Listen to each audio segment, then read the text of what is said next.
Chapter 255. Samir then gave a few more orders. She would bring Seneca's coffin back to the capital of Assyria, Nineveh, and the various legions would shift their focus to ensure the stability of the newly conquered city. The main generals would also follow Seneca's coffin back to Nineveh. After the state funeral, Lohud and Faust would rush to the city of Enrol. After that, Samir concluded her first court session and retreated to the back of the palace. Lohud stood in place for a long time without saying a word. When Prime Minister Alpha walked past him, he patted his shoulder and said, "Lord Lohud, you are the new hope of the empire. You are truly a master of both the pen and the sword. The whole nation is looking forward to your new achievements." Faust wanted to see Samir, but the palace servants told him that Her Majesty was tired and sad about the death of Emperor Sinek. She did not want to see anyone in private. Faust had no choice but to silently leave the palace. His residence in the city of Lys was, of course, the most luxurious room in the Enlil shrine, but this supreme mage was not willing to live in the shrine. Even when he passed by the Great Hall, he could not help but cast a magic that concealed his breath, deliberately avoiding the statue on the altar. He tried to comfort himself in his heart. Her Majesty the Empress sent him to Enlil city to let him avoid the divine temple.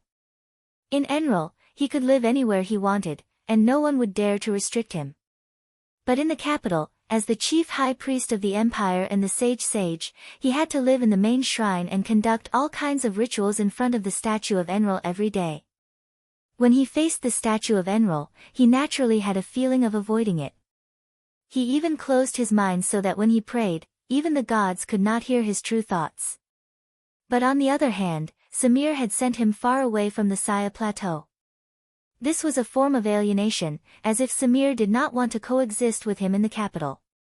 Although on the surface, Empress Tanuki showed enough respect for this sage imperial tutor and showed complete trust in him when it came to military affairs, it was all business as usual. Their personal relationship had not changed at all. That was the case on the surface, but Faust knew that Samir had been very tolerant of him, even deliberately sheltering him. Because of the assassination of Sinak, Faust, who was in charge of the magic formation at the time, had to bear the main responsibility. Everyone, including the supreme mage Diego Jo, did not blame Faust for using the air elemental armor. Instead, they were grateful to him for temporarily saving Seneca's life. It was also Faust who pleaded with Samir to spare the guards' lives. However, Faust knew what was going on. He did not necessarily need to use the air elemental armor to block that arrow. His more important goal at that time was to create an opportunity for Gilgamesh to assassinate him. Even if others didn't know the inside story, Queen Samir must have known, but she didn't say anything. She didn't even mention it. There were a few who questioned Faust for failing to protect King Sinek, but they were reprimanded and punished by the queen. Faust still couldn't figure out what kind of attitude Samir had towards him.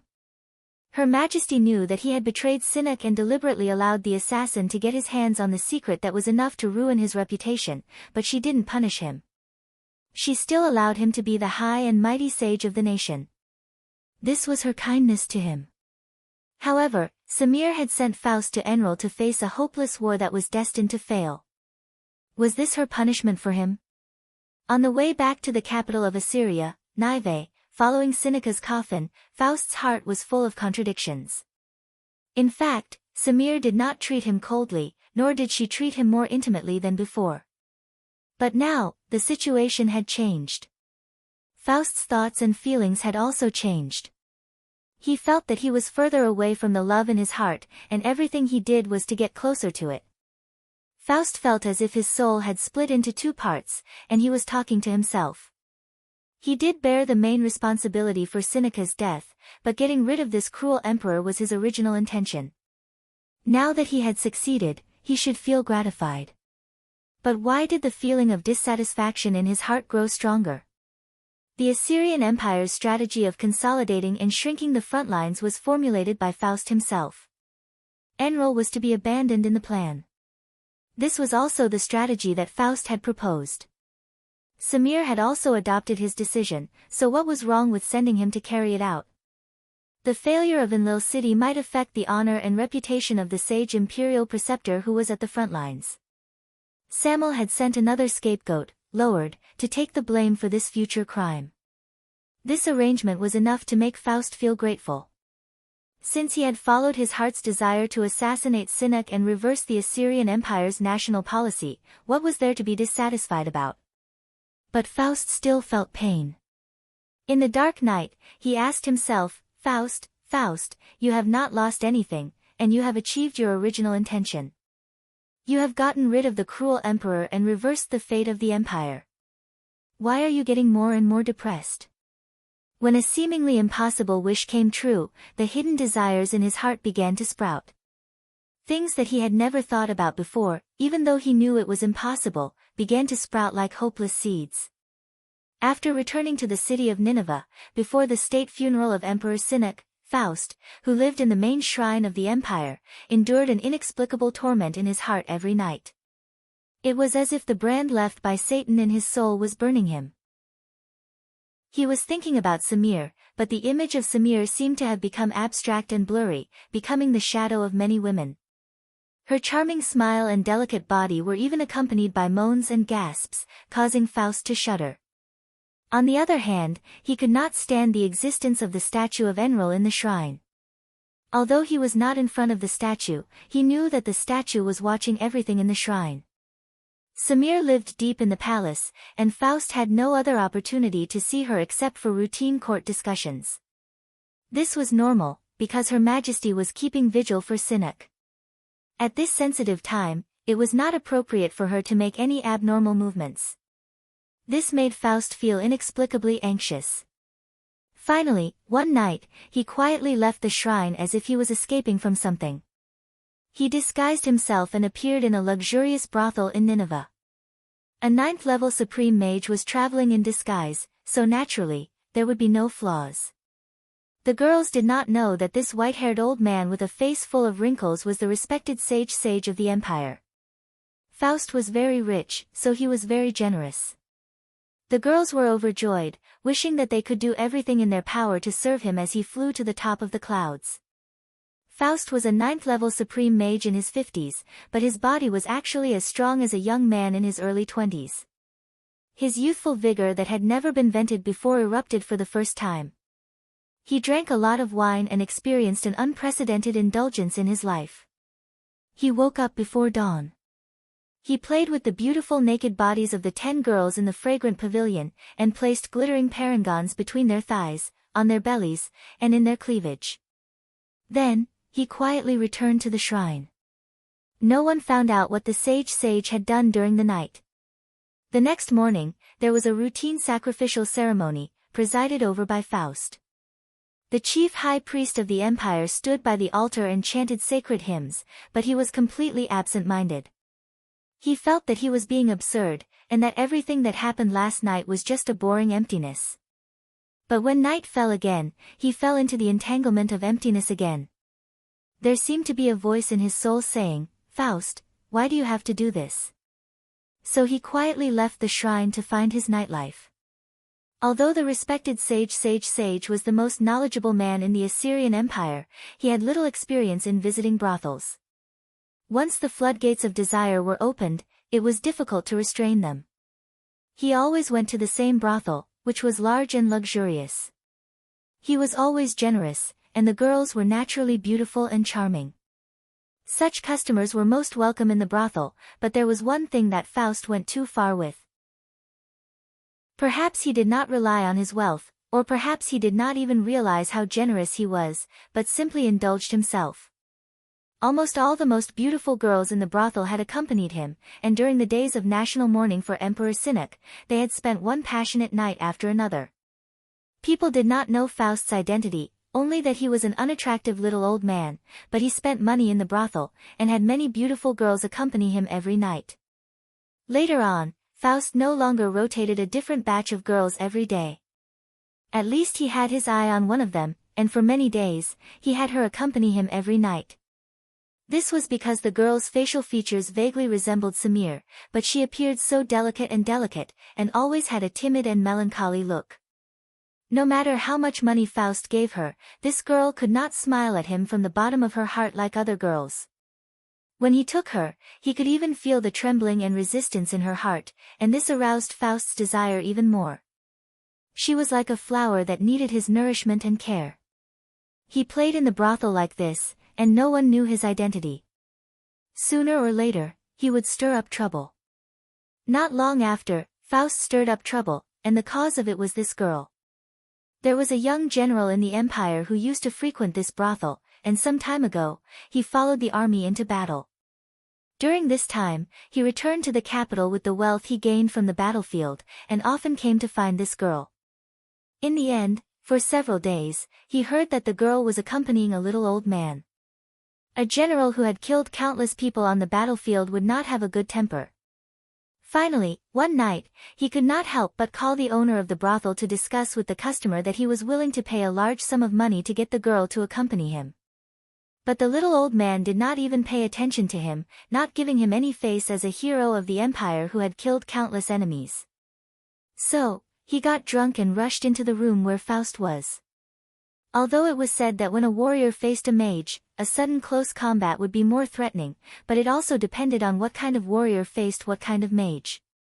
Of course, Faust did not bring his staff, and had drunk a little too much.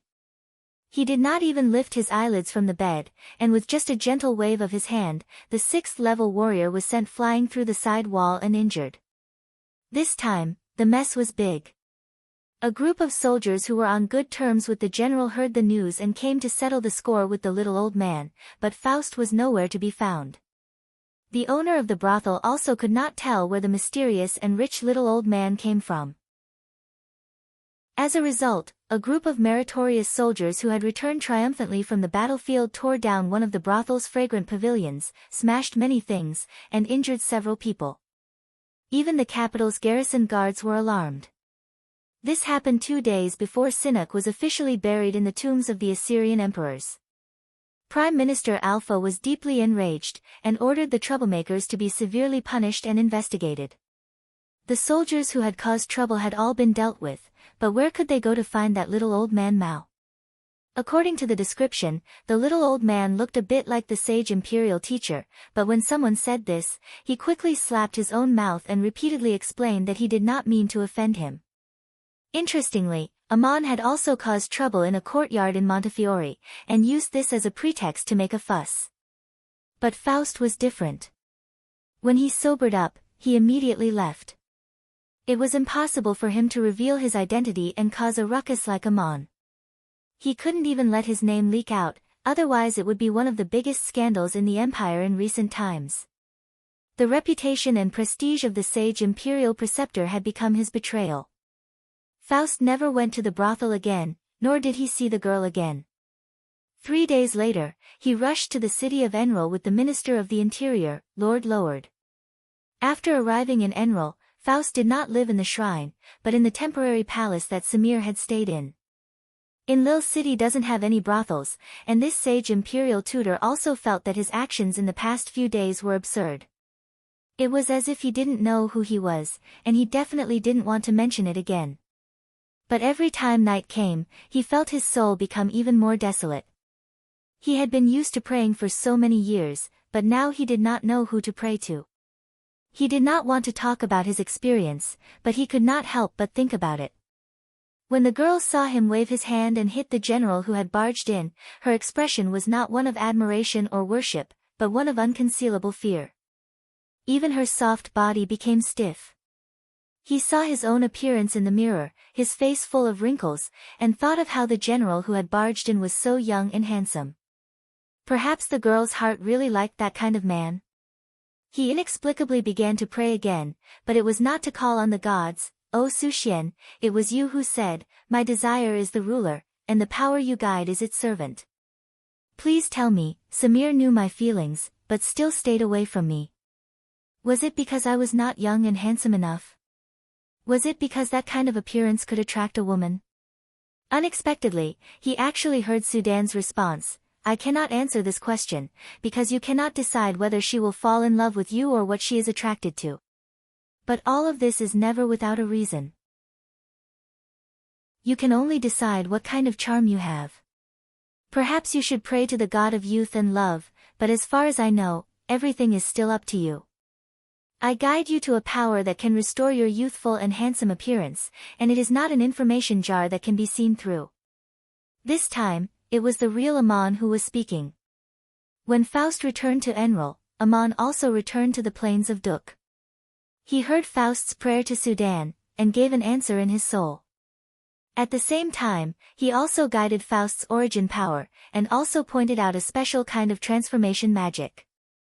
This kind of transformation magic couldn't change a person's life, nor could it turn Faust into another race. However, Faust had enough magic power to show a youthful and handsome appearance when he verified the origin of power from the beginning. In fact, this was a kind of magic to assist in the training of body arts, and it could reshape the bloodline, but the prerequisite was that Faust had to pass tests such as the purity of the body, the purity of the bloodline, the breakthrough of the limit, and so on. Ammon left Babylon city 2 months after the death of Hammurabi II. His whereabouts were very secretive, and he blended into the caravan of Nesket and Lee, sitting in a very ordinary carriage, accompanied by Wendy. People only knew that the man and the woman were relatives of Nesket and Lee, and that they were going to follow the caravan to Valang. They did not know that they were Ammonius and the former adoratress of Babylon. Some people were happy, while others were sad.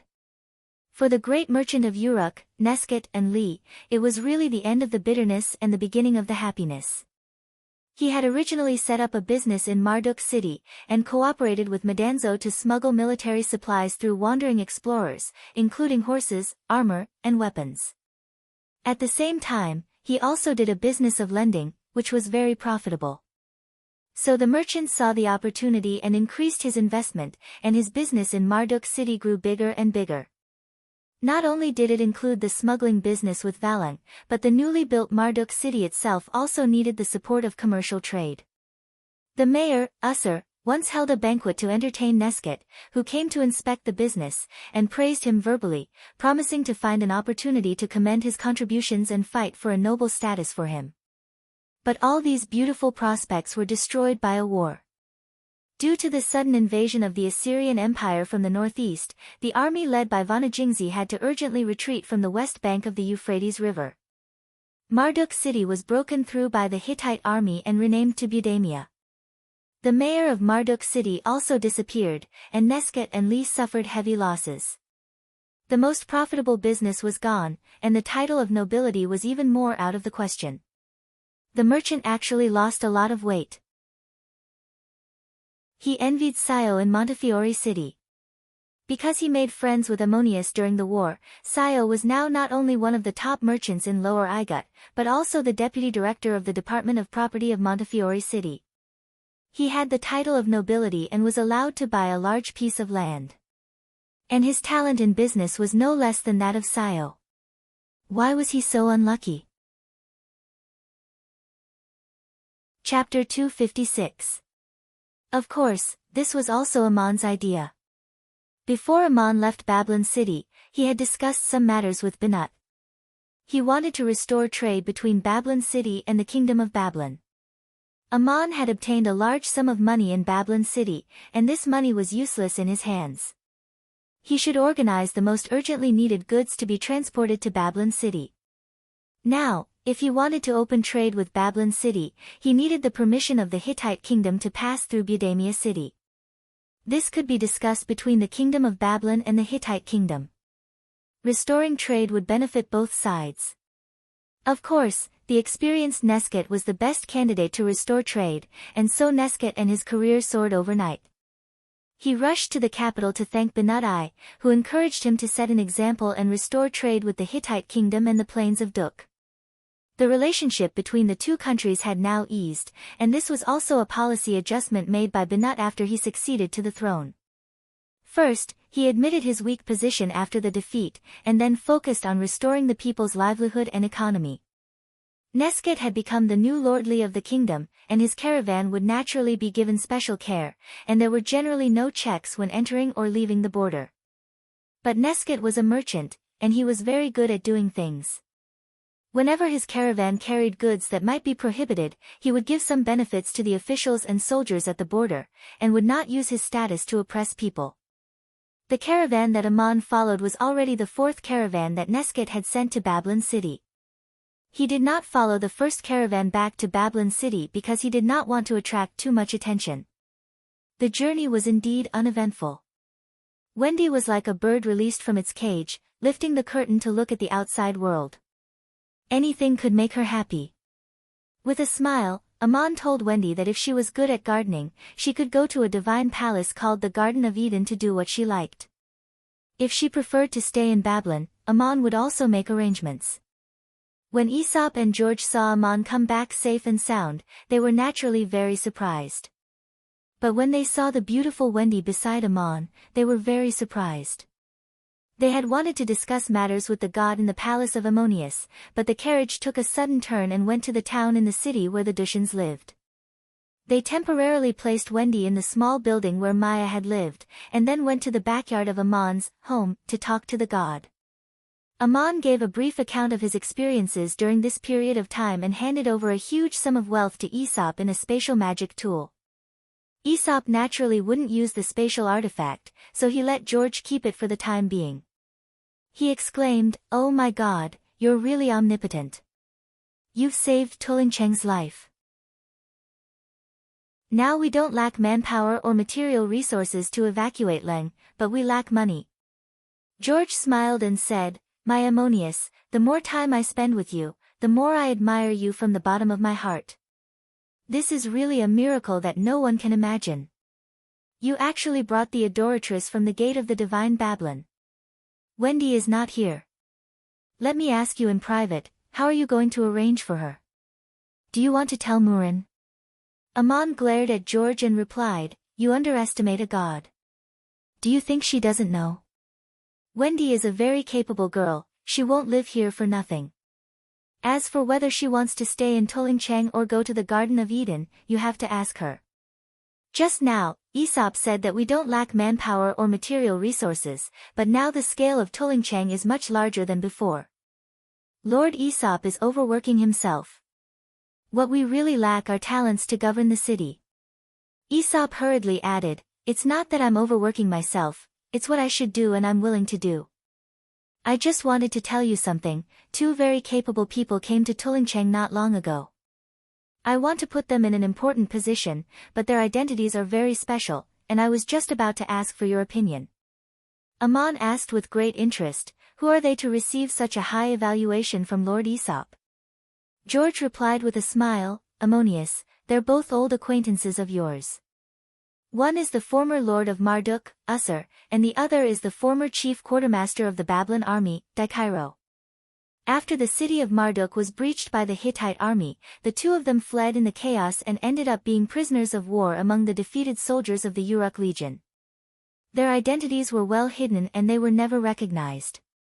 Later on, the 1,000 or so Uruk Legion prisoners were sent to Tulingcheng by Princess Cilia and Lord Goliath, and they were recognized by Madanzo. So it's these two. They really are old acquaintances of Aman, and they're both very capable. Dikairo used to be the mayor of Akkad, a small town in the state of Kish in the kingdom of Babylon. During the rescue mission of Princess Sisela, he had accomplished a seemingly impossible task, demonstrating his outstanding organizational skills and political talent. At that time, both Prince Binut and Princess Sisela appreciated him very much, and both wanted to recruit him for their own use. Prince Binut acted even faster, promoting him to the city of Kish. Later on, when Prince Binut gained control of the army, he promoted him to chief quartermaster.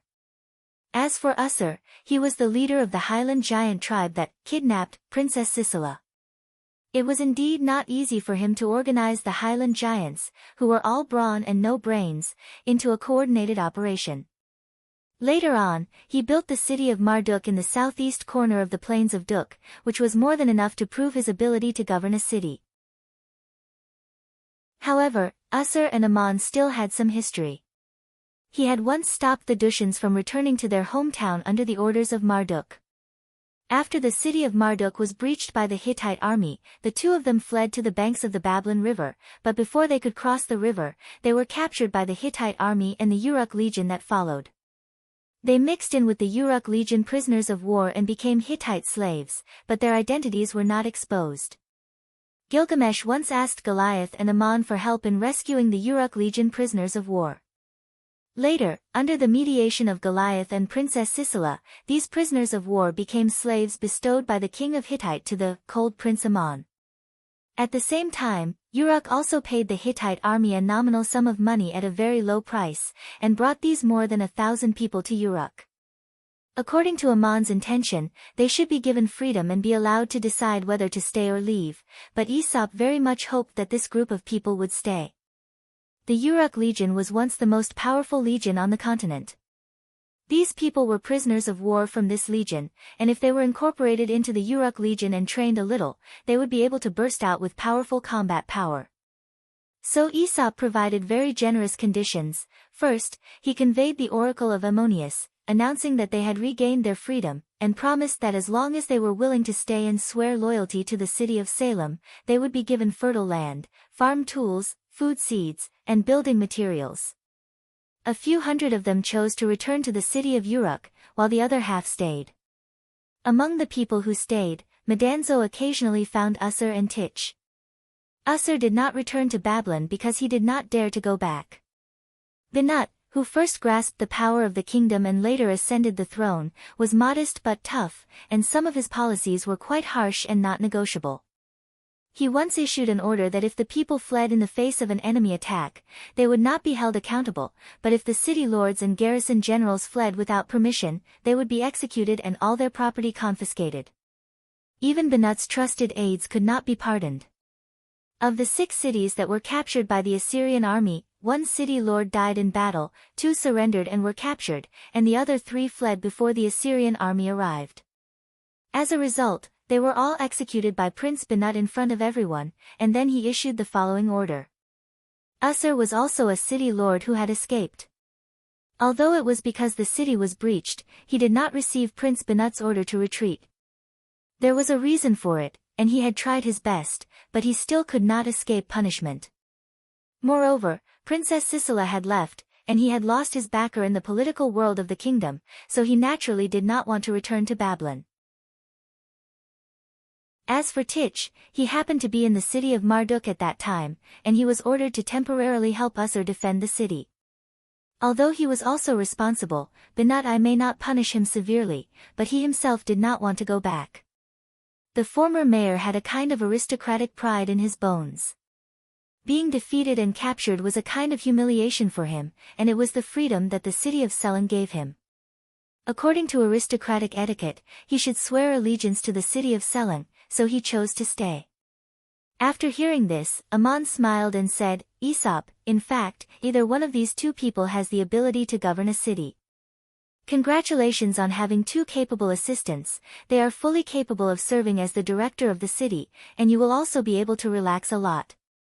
Now that Ammon had become a god, he rarely interfered with the mundane affairs of the human world. After attaining the realm of transcendence and immortality, his perspective and mentality had also become detached. After a brief chat, he let Aesop deal with it himself.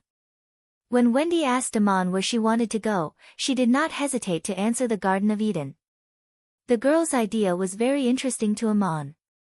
She hoped to return to the human world in the gate of the divine god, but after seeing the real god Ammon, and hearing that there was a divine palace in the human world, she naturally wanted to go to the Garden of Eden.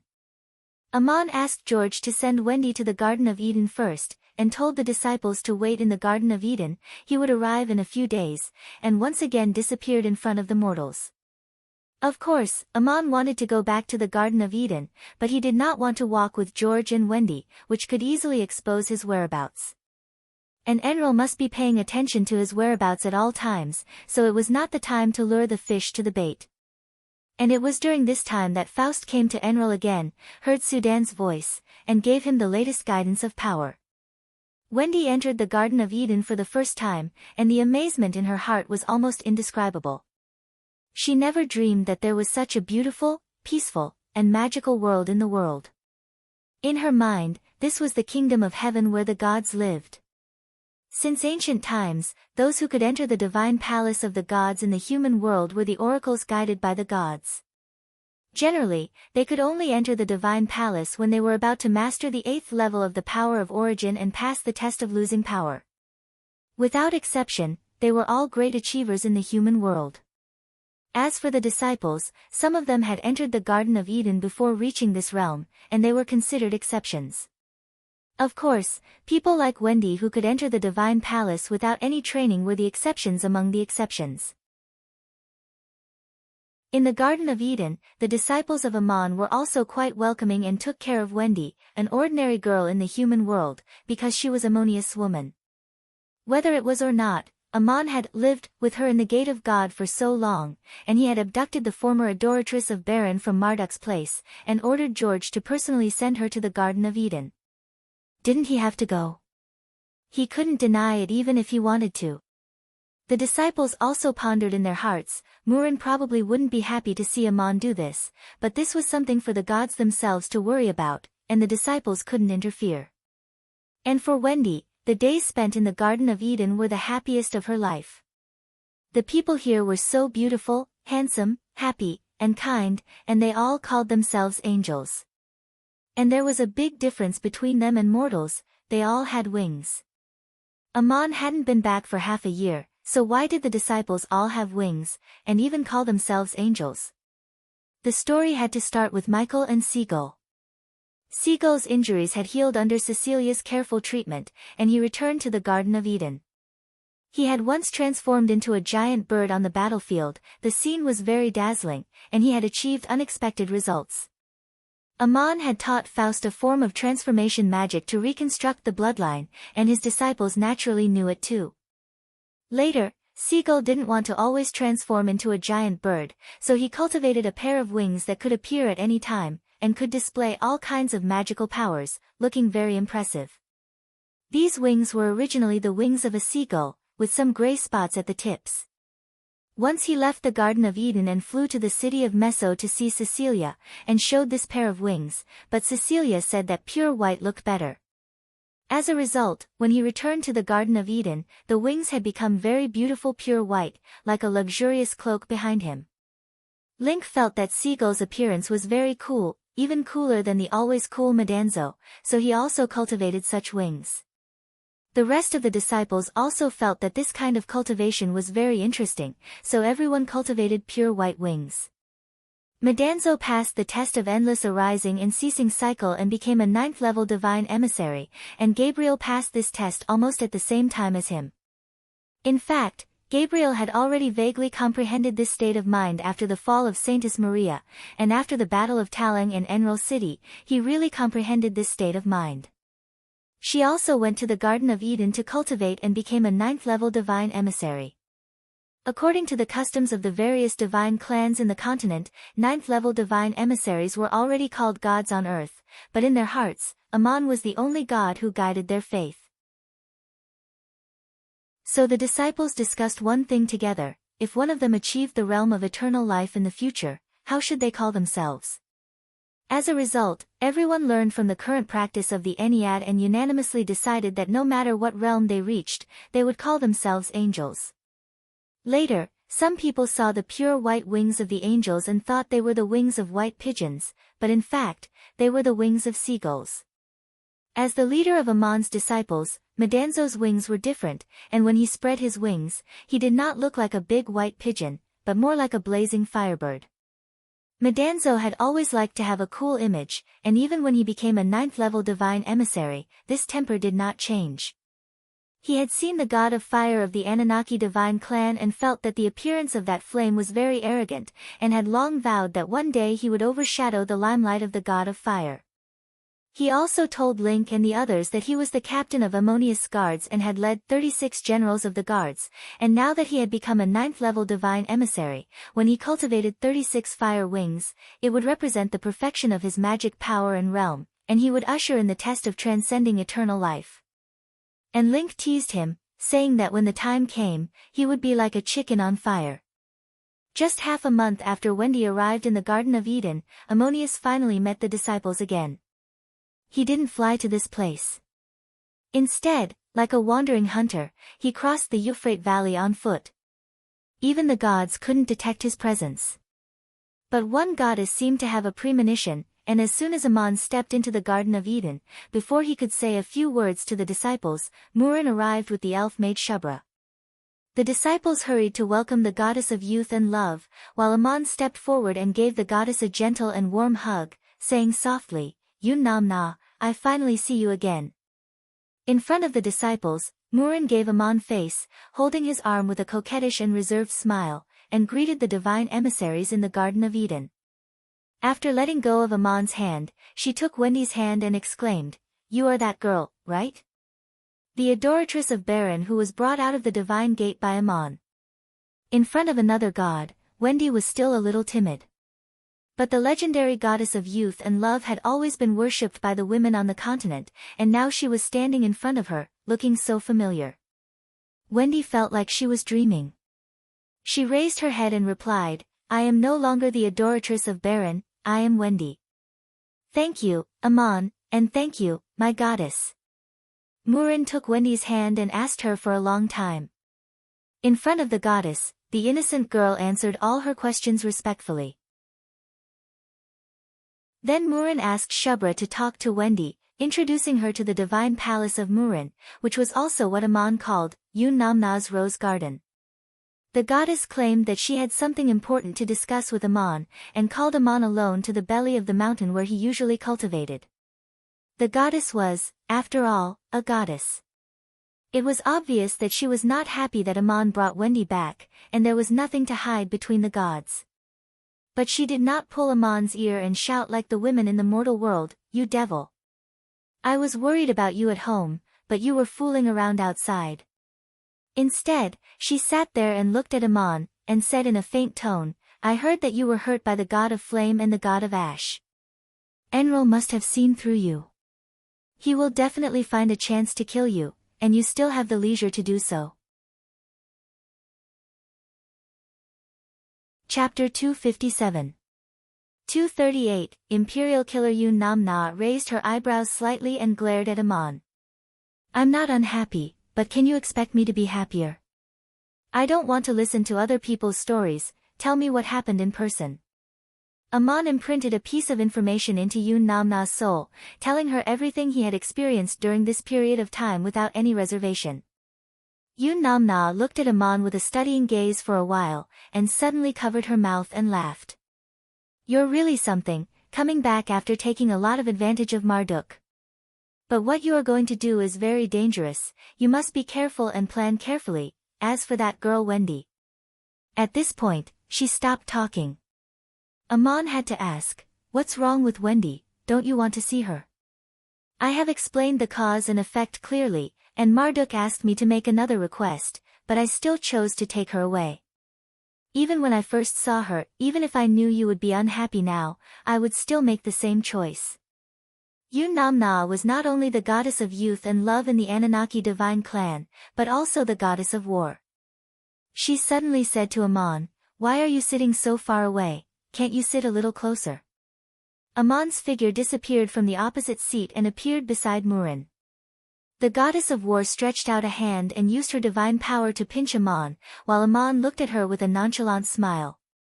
Murin added, "This girl is very good, even I sympathize with her, if someone else takes her out of the divine gate, I would be very happy. Maybe I would take her away when I see her. If she wasn't so pure and kind, why would I hold her hand and talk so much? I want to discuss something with you. Would you be willing to borrow someone from the Garden of Eden to do gardening in my rose garden?" Aman laughed. "You want to take Wendy to the rose garden? As long as she is willing, it's fine, but why do you have this idea? Isn't Shubra taking care of the rose garden? She's much better than Wendy." Murin pinched him again and snorted, "You still have the nerve to talk about Shubra? Your disciples are the same as you. You abducted the saintess of Baron, and your disciple, Moses, abducted my elven maidservant, Shubra." Aman frowned and said, "It can't be, how can there be such a thing? As far as I know, Shubra has always been in your rose garden, not in the Garden of Eden."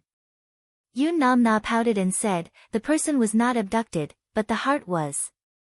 You haven't been around during this time, so of course you don't know the situation. Shubra has asked me several times, hoping that she can come to the Garden of Eden to help build the garden. I knew what she was thinking, so I brought her along this time. Aman smiled again. That's a good thing. Thank you for helping me. When has my Yun Namna ever suffered a loss? Sending a Shubra means taking away a Wendy, as long as she is willing. Yun Namna looked at him with a faint smile and said, as the goddess of youth and love, do you think I can't persuade a girl? Wendy will be happy to go with me, and I will personally guide her and train her to be the oracle of the rose garden. If she is not so lucky, then a mortal can live a short life of a few decades in happiness. This should satisfy you, right? Aman reached out and pulled her into his arms, bowed his head and said, thank you, my goddess. Yun Namna suddenly burst into laughter in front of his chest and said, my Ammonius, the famous Ammonius, do you know you have a new nickname? Aman was stunned and asked in reply, what nickname? At the same time, he muttered in his heart, could it be a nickname like Casanova, or something like that? Yun Namna poked Aman's chest with her finger and said, the Emperor Killer of the World. This nickname had indeed just spread on the mainland. The former king of Babylon, Hammurabi II, had seen Ammonius in the palace and died the next morning. Somehow, this matter had spread to the people and many people had heard of it. It could be said that Aman had sent away a total of several emperors. He once captured the former king of Hittite, Lucier, but Lucier died shortly after returning to the capital. He also personally drove the carriage of the pharaohs of Igut, Lazith II, and led the army back to Montefiore. And the pharaoh let Aman follow him directly to his territory, but after returning to Thebes, he suddenly died. As for the emperor of Assur, there was no need to mention. According to the announcement of the Assur Empire, this invincible emperor died of serious injuries in a battle with Ammonius. All the emperors of the 4 countries on the continent soon passed away after seeing Aman. In fact, none of them were killed by Aman, but it was too much of a coincidence to link these events together. So Ammonius gained the title of Emperor Killer of the human world. After this title spread, it was estimated that when the emperors of the various countries heard the name of Ammonius, they would be scared to death, lest this god would come to them. Ammonius and Murin stayed in the palace in the belly of the mountain for a few days and nights. No one knew what they were discussing, but the disciples did not dare to disturb them. After a few days, the 2 of them came out.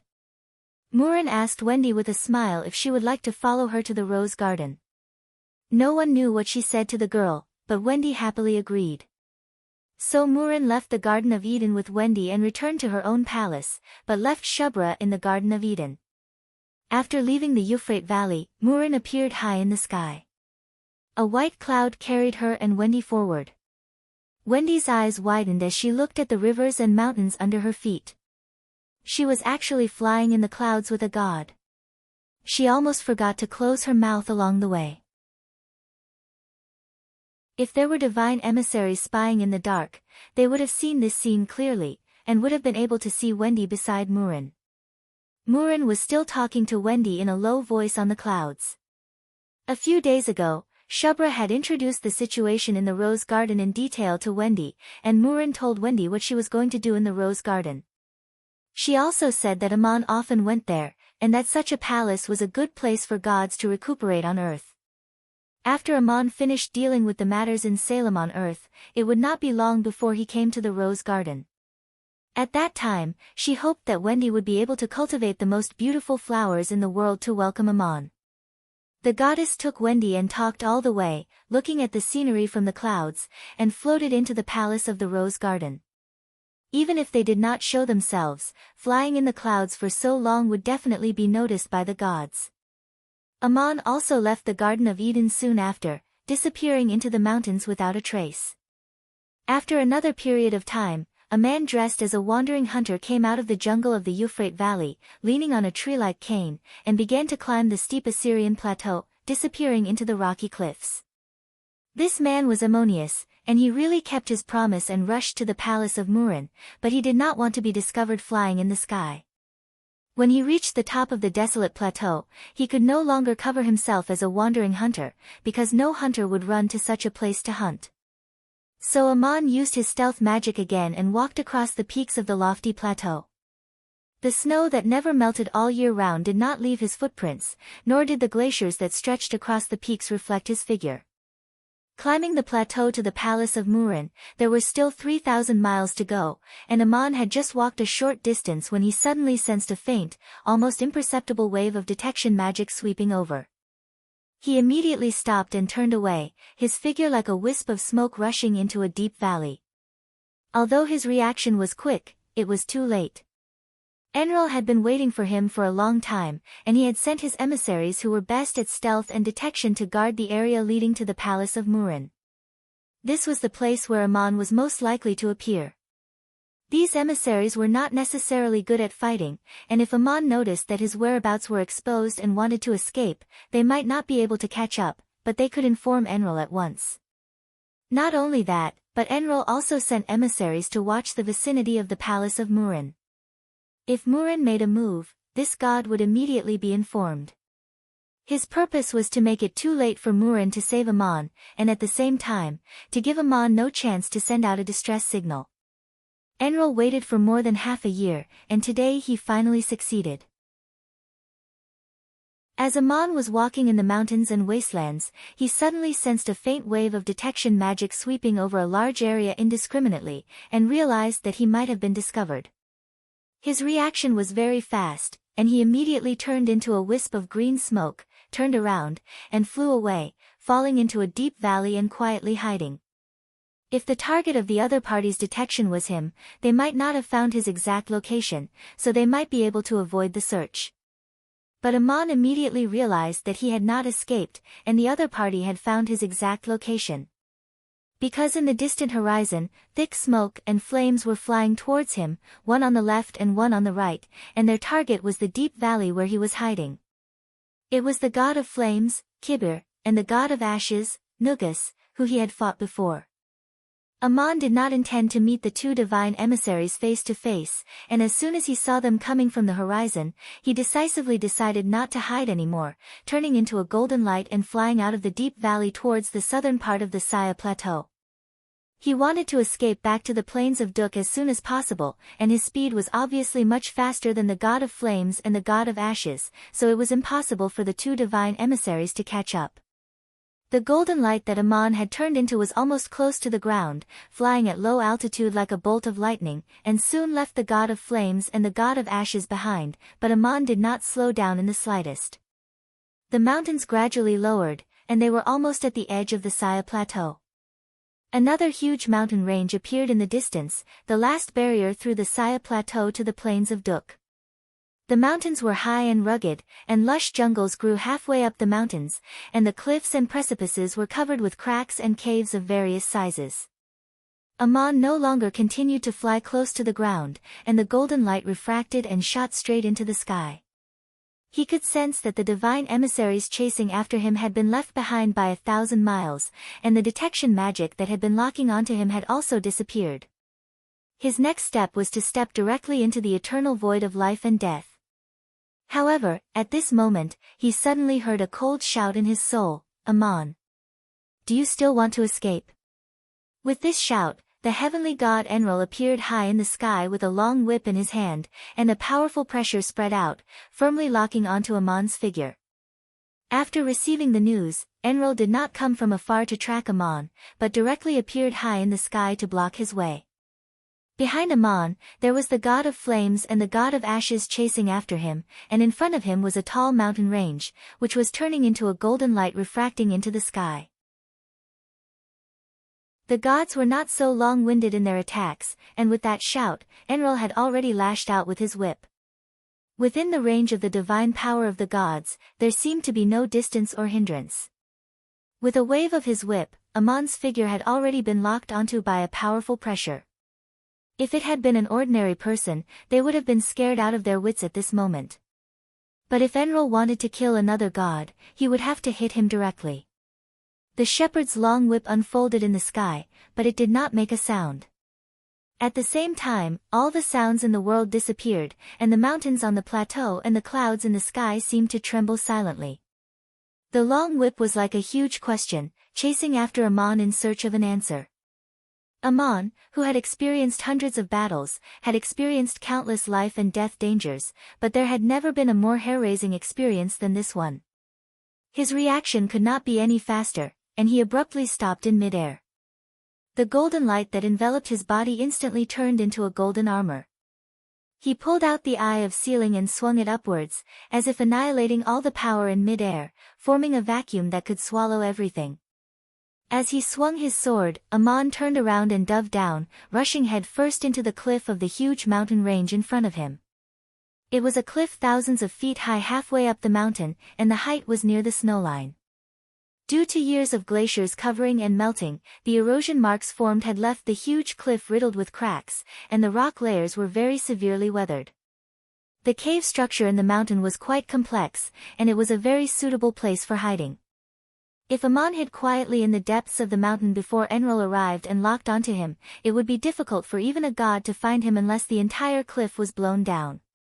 But now that Enlil had his eyes on him, it would be difficult for him to escape even if he did so, and he was obviously just trying to fight for that slim chance of survival while escaping. Looking at Amon's momentum, he wanted to crash into the mountain, but of course he did not want to kill himself, but wanted to rely on the strong body of a god to drill into the depths of the mountain like a drill. With such a majestic mountain range, it was absolutely impossible for him to escape to the plains of Duk under Enlil's pursuit, but he could rely on the mountain to defend and counterattack, trying to hold on until reinforcements arrived. Murin might come to save him, and this was Amon's only choice at the moment. Amon's figure flew towards the cliff in front of him, and Enlil's whip struck the vacuum that annihilated everything behind him. The long whip coiled into a spiral shape, and with a huge force, it instantly straightened and bounced off, and under the clear sky, a thunderous roar came from the plateau, shattering the vacuum created by Amon.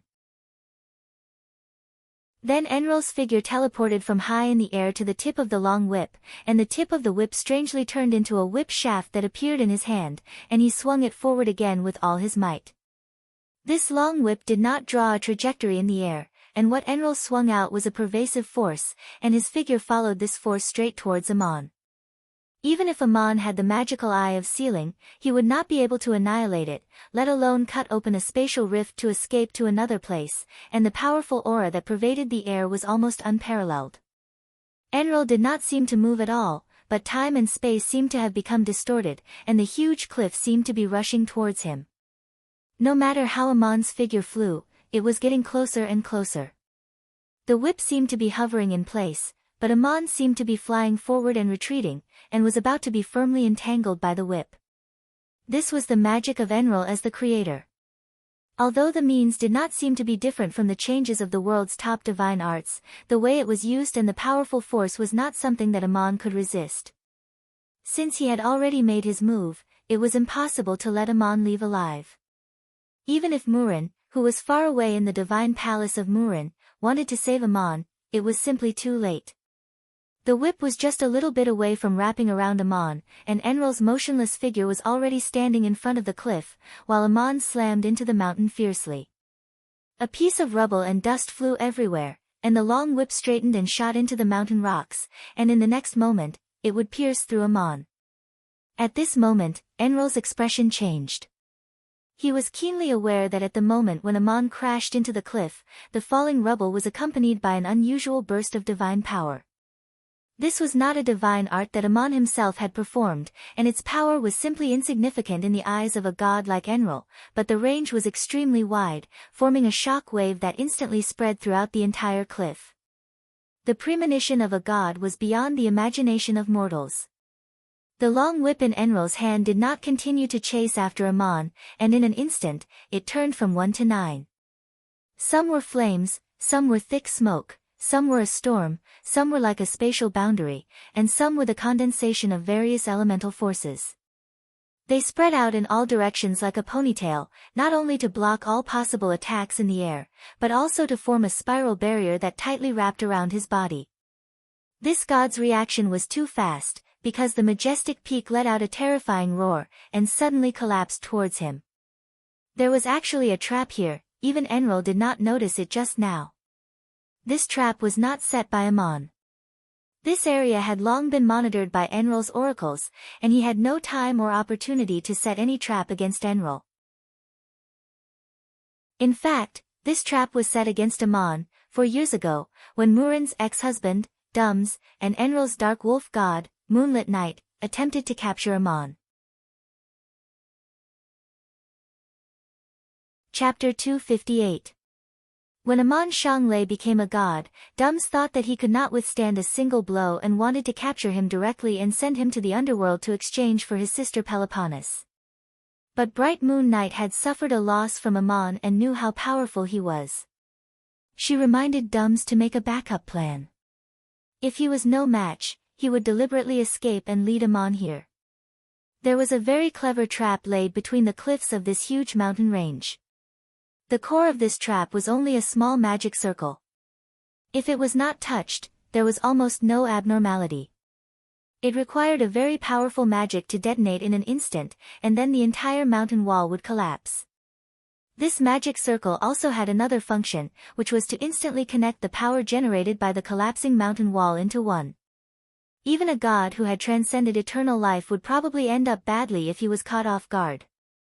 After Amon captured Bright Moon Knight alive, he released the seriously injured Bright Moon Knight and took Dums to the underworld to exchange for Peloponnes. But this trap was still there, untouched, as if it had been forgotten. Bright Moon Knight, who made the trap, did not expect that one day Amon would use it against Enril. The landslide itself could not hurt a god like Enril, who had the achievement of the creator. Even if a mountain collapsed and buried him, Enril could turn into a green smoke and come out unscathed. But Bright Moon Knight set up this trap in order to deal with a powerful existence like a god. Its main function was not to use the falling rocks to hurt people, but to connect the power of the landslide into a powerful energy shock, binding and attacking the opponent who fell into the trap. Enril saw the opportunity very quickly.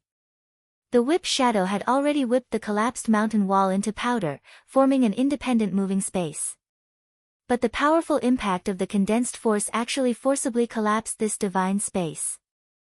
The shock wave that could almost smash everything into powder directly hit the whip that was wrapped around Enlil's body in a spiral shape, and even the sky seemed to tremble with an echo. Enril fell into the trap, but where was Amon? When the cliff collapsed, where was the safest place? Of course, in the half of the mountain that had not collapsed. It was like hiding under a roof when it was raining. Amon held the eye of ceiling in his hand and turned it into a sharp drill, drilling directly into the depths of the mountain. After the landslide, his figure appeared again in the newly formed precipice, and he swung his sword towards the chaotic world where Enril was. It was still a powerful sealing force.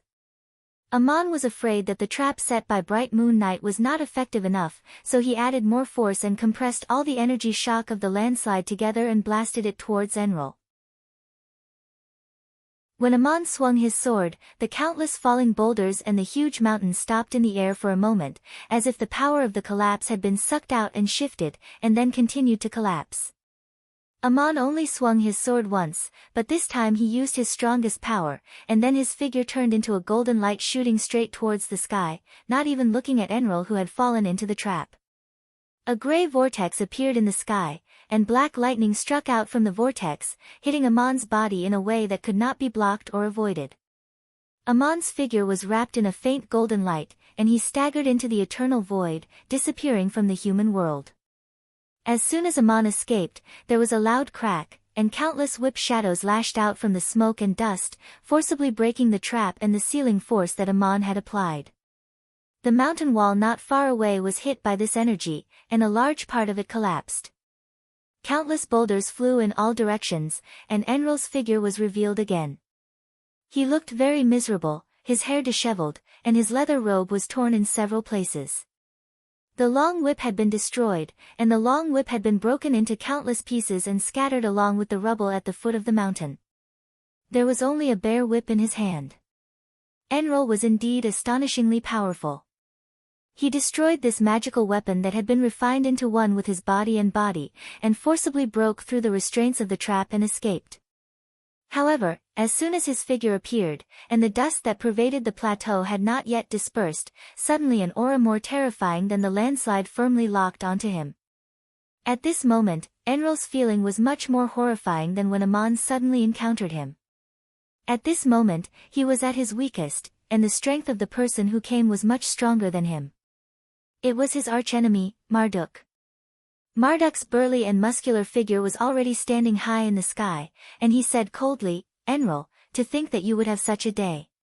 When he spoke, he did not give Enrol the slightest chance to breathe, and he waved a long sword in his hand and fiercely chopped down, accompanied by the omnipresent roar of power in all directions. The sword in Marduk's hand was only slightly more than 4 feet long, and the shining blade had snow-like patterns on it. The color was actually dark and snow-white, and the sharp blade also had subtle wave-like patterns that could not be seen with the naked eye. The sword slashed down from the sky and turned into a ray of light that was hundreds of feet long, and the crisscrossing light and darkness brought with it an extremely violent shock, cutting the space into countless fragments, and the buzzing sound even shattered the falling gravel in the distance into flying mist. Faust was presiding over a ceremony in the shrine, representing the giant legion to offer sacrifices to Enrol, calling upon the gods to bestow power upon them, so that this elite legion that had once struck terror into the hearts of their enemies would be filled with fighting spirit again. The main generals of the legion and the governor of the city, Lohuard, were all kneeling in front of the statue. Faust held a staff in his hand and recited a hymn. The atmosphere in the hall was mysterious and solemn.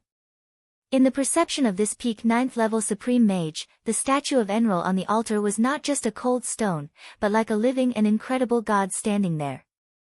It was precisely because of this that Faust wanted to avoid such occasions. However, with his identity, he had no choice but to be around all day long, presiding over these ceremonies under the gaze of the god. There was a kind of anxiety in his heart that ordinary people could not understand. However, an abnormal situation occurred today. Faust, who was reciting the hymn, heard a strange sound in his soul, as if something had shattered, and the source of the sound was the majestic statue of Enrol on the altar. The statue was still the statue of Enrol, and there seemed to be no change to the naked eye. However, the invisible perception attached to its body had shattered at this moment, as if a living life had instantly turned into a cold, human-shaped boulder. Faust's prayer was actually interrupted at this moment. This was a situation that had never happened before. If it was an ordinary priest who had made such a mistake, he would definitely have been reprimanded and punished. But of course, the crowd did not dare to reprimand or question the sage imperial advisor. They also felt that something was wrong, but could not pinpoint what was wrong. One by one, they quietly raised their gazes. Some looked at Faust with puzzled eyes, while others looked at the statue in the center of the hall with puzzled and perplexed eyes. Faust's face was pale as if he was sick, and flushed as if he was drunk. When he came back to his senses, he immediately returned to his normal demeanor. He lightly coughed twice, as if reminding everyone to maintain etiquette. With a solemn tone, he continued to recite the hymn to the god. That deep and extremely infectious voice once again reverberated in the hall, and the ceremony continued. The god of flames, Kibir, and the god of ashes, Nugus, had been left hundreds of miles behind by Amon, but they were still in hot pursuit along the distant mountains. Suddenly, they heard an earth-shattering sound coming from the horizon. Even from so far away, they could feel the terrifying aura. The distant whistling seemed to pierce directly into their souls. It was the power of Marduk's demonic blade. Although it was not aimed at them, the aura still made them tremble. The thick smoke and flames paused in the air, and then something in their souls disappeared. It was an imprint of an oath, which had existed in their souls many years ago when they accepted the guidance of Enrol to join the Anunnaki divine clan. As long as Enrol was still alive, they would carry out the various tasks of the divine clan. This was both a kind of restraint and a natural sense of mission in the oath. But at this moment, there was suddenly an indescribable change, as if they had returned to how they were before they joined the divine clan. What happened? Could it be that Enrol had fallen? How could this be possible? In a faraway place, the dark wolf god Mingwei had been quietly healing his injuries on an isolated island with beautiful scenery outside the estuary of the Euphrates River and the Lys River. He had attempted to assassinate Amon twice but failed, and both times he escaped with injuries, not only because Amon had injured him, but also because the excessive use of that violent power had brought great damage to his body. Especially the first time he had not fully recovered, and the second time he had followed Dums to plot against Amon. As a result, he was beaten so badly that he could barely get up, and there was not a single part of his body that was not marked with pain. For a long time, he had lost the strength to continue fighting, and temporarily became a cripple among the divine emissaries. In this case, if he did not wait for his injuries to heal and forcibly use that violent power again, it might leave permanent irrecoverable damage, so he had to find a place far away from the conflict to quietly heal. And Amon had an agreement with him: I can let you go without killing you, and I can even give you a chance to free yourself from your mission. But you have to promise me one thing: when you feel that you have fully recovered, you can come to me for a public duel. Don't do any ambushes or assassinations. Come when you are confident, and in the meantime, you are not allowed to hurt my disciples or the people of Talang. So Bright Moon Knight came to this isolated island far away from the mainland, and spent a few years recuperating and recovering, and now he was just about to recover.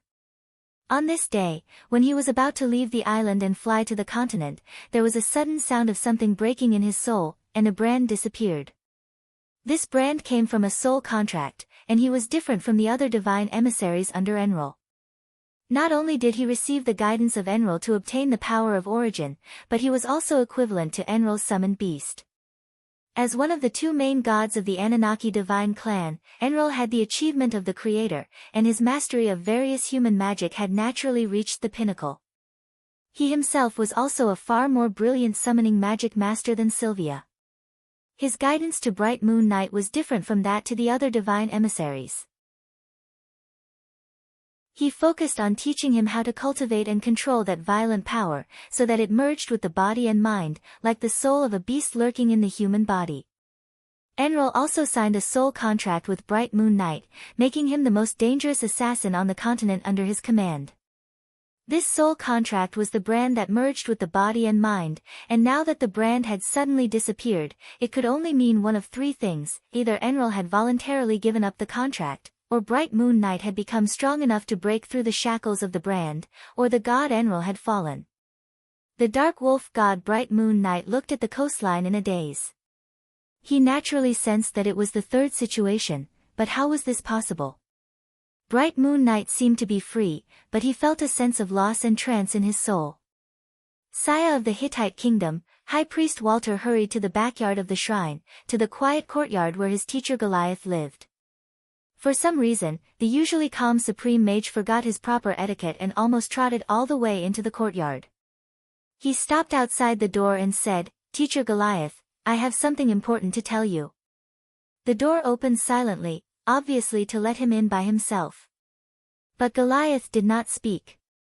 Warret stepped quickly over the threshold and into the house, but he was stunned. The old man, who was revered by the whole nation, who was like a god in the hearts of the people, was silently kneeling on the ground, looking at an empty wall in the room, his shoulders trembling slightly, and his eyes closed, but tears were streaming down his face. Walter never dreamed that Goliath would cry, and cry so silently and sorrowfully. He did not dare to disturb his teacher, so he silently knelt beside him, waiting for Goliath to stop crying. This is the private reception room outside Goliath's bedroom, and the location is the backyard of the shrine of Enril. According to the convention, for a priest like him, this wall should have reliefs or paintings of the gods. Otherwise, it would be against the rules of shrine architecture. But in Goliath's reception room, there was only an empty wall, nothing on it. In the whole kingdom, only the old man had enough authority to decorate the room in the shrine according to his own will. When the priests of the Hittite kingdom discussed this matter in private, not only did they not dare to accuse Goliath of being disrespectful to the gods, but in public, they would praise this supreme mage who had great virtue. They all said that the glory of the gods and the glory of Goliath had merged into one, and that the old man had reached a state where he did not need to rely on any external form to express himself. Although it could be said so, no other priest dared to imitate Goliath, because they were not Goliath. After a long time, Goliath finally stopped crying, took out a piece of soft white cotton from his sleeve and wiped his cheeks, his expression returning to calmness. He stood up and sat down at the table, saying, "Walter, you don't have to be so alarmed, I already know what happened." The change in the statue of Enlil did not only happen in the shrine of Enlil, but also in all the shrines dedicated to the statue of Enlil on the continent.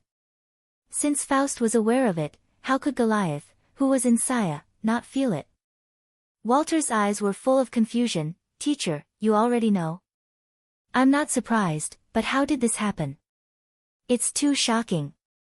Goliath sighed and replied indifferently, 10 years ago, when the great flood destroyed the town of Duk and almost engulfed Saya, I was wondering if this day would come. But I didn't expect it to come so soon. Since the surviving youth of Duk can become a god, then why can't the god who destroyed Duk fall?" Walter quietly asked through message magic, "Respected teacher, I understand your beliefs very well. Your body shines with the light of divinity. In that great flood, the real god was you, not Enlil. And now why are you crying for the fall of Enlil?" Goliath looked at him and replied, "Do you know why I sent Raphael to the plains of Duk and kept you by my side? You and Raphael are different in origin, and you act more steadily than him, but you are also more confused than him. My tears are like the flood of that year, for my old friend Nietzsche, and also for the fall of the god. Enlil's fate does not make me sad, but the fall of the god makes me mourn. Well, thinking of the days when you followed me, the faith that we guarded with half of our lives, the hope that millions of people guarded, Enlil symbolized all this, and will even continue to symbolize all this. His fall is enough to become the world's deep sorrow, and I am also crying for fate. The suffering that has already erupted in the continent will not stop because of this." The confusion in Walter's eyes deepened. "Respected teacher, from what you mean, you already know why Enlil fell. Did Ammonius cut him down?" Goliath nodded, then shook his head gently and said, "Yes, it was because of Ammon, but not because of Ammon. Ammonius' appearance heralded the fall of Enlil. But I know very well that Ammonius is not that powerful, at least not yet. The fall of Enlil is, in a sense, the same as the fall of Emperor Sinek. Sinek conquered the kingdom of Babylon, but it disappeared because of an arrow from Gilgamesh. The kingdom that believed in Enlil forced the kingdom that believed in Marduk to retreat, and the majesty of the god Enlil seemed to be about to reach its zenith, but in the end because of his fall, everything became meaningless. The one who can cut him down and cut him down must be Marduk." Walter finally showed a look of understanding. "So that's how it is. It was Marduk who cut down Enlil, so will the god that Assyria and Hittite believe in change?" Chapter 259. 240 The Quest of the Creator. Walter thought for a moment before saying, "I see, Enlil will still be the main god that the kingdom believes in, even though this god has fallen. This may be ridiculous, but how long will it last?" Goliath sighed again. "I'm afraid it won't be long before the situation changes, and even if the world does not know, the Anunnaki gods will not sit idly by. If Anu, the father of the gods, really exists, he will definitely do something. But no matter what the gods do, a turbulent era has begun. I seem to see the legendary war of the gods from 1,000 years ago again, and the curtains are slowly opening again. If one day the Hittite kingdom falls into such an era again, Walter, please remember my advice and accept the guidance of Ammon. I can tell you, he is the one prophesied by the gods." There was a prophecy circulating among the gods of the continent, and only very few high priests like Goliath could read the records of those ancient books. It was said that when the plains of Duk, where the war of the gods had broken out, was restored from desolation, the god of the gods would appear from there. Ammon knew that legend, and Goliath had obviously read it as well. The plains of Duk became fertile again because of the great flood unleashed by Enlil. Enlil obviously thought that he would become the legendary god of the gods, but now he was the first of the gods to fall. Walter's expression became confused again. "Respected teacher, I understand what you are saying, but I don't understand why you are saying this." Goliath's voice sounded old and dignified, and he waved his hand and said, one day you may understand, and when that time comes, I hope you will remember what I said today. The fall of Enlil not only caused a series of chain reactions in the mortal world, but also affected the divine realm in eternity beyond this world. Goliath said that Anu, the father of the gods of the Anunnaki divine clan, must not sit back and watch, and would definitely do something.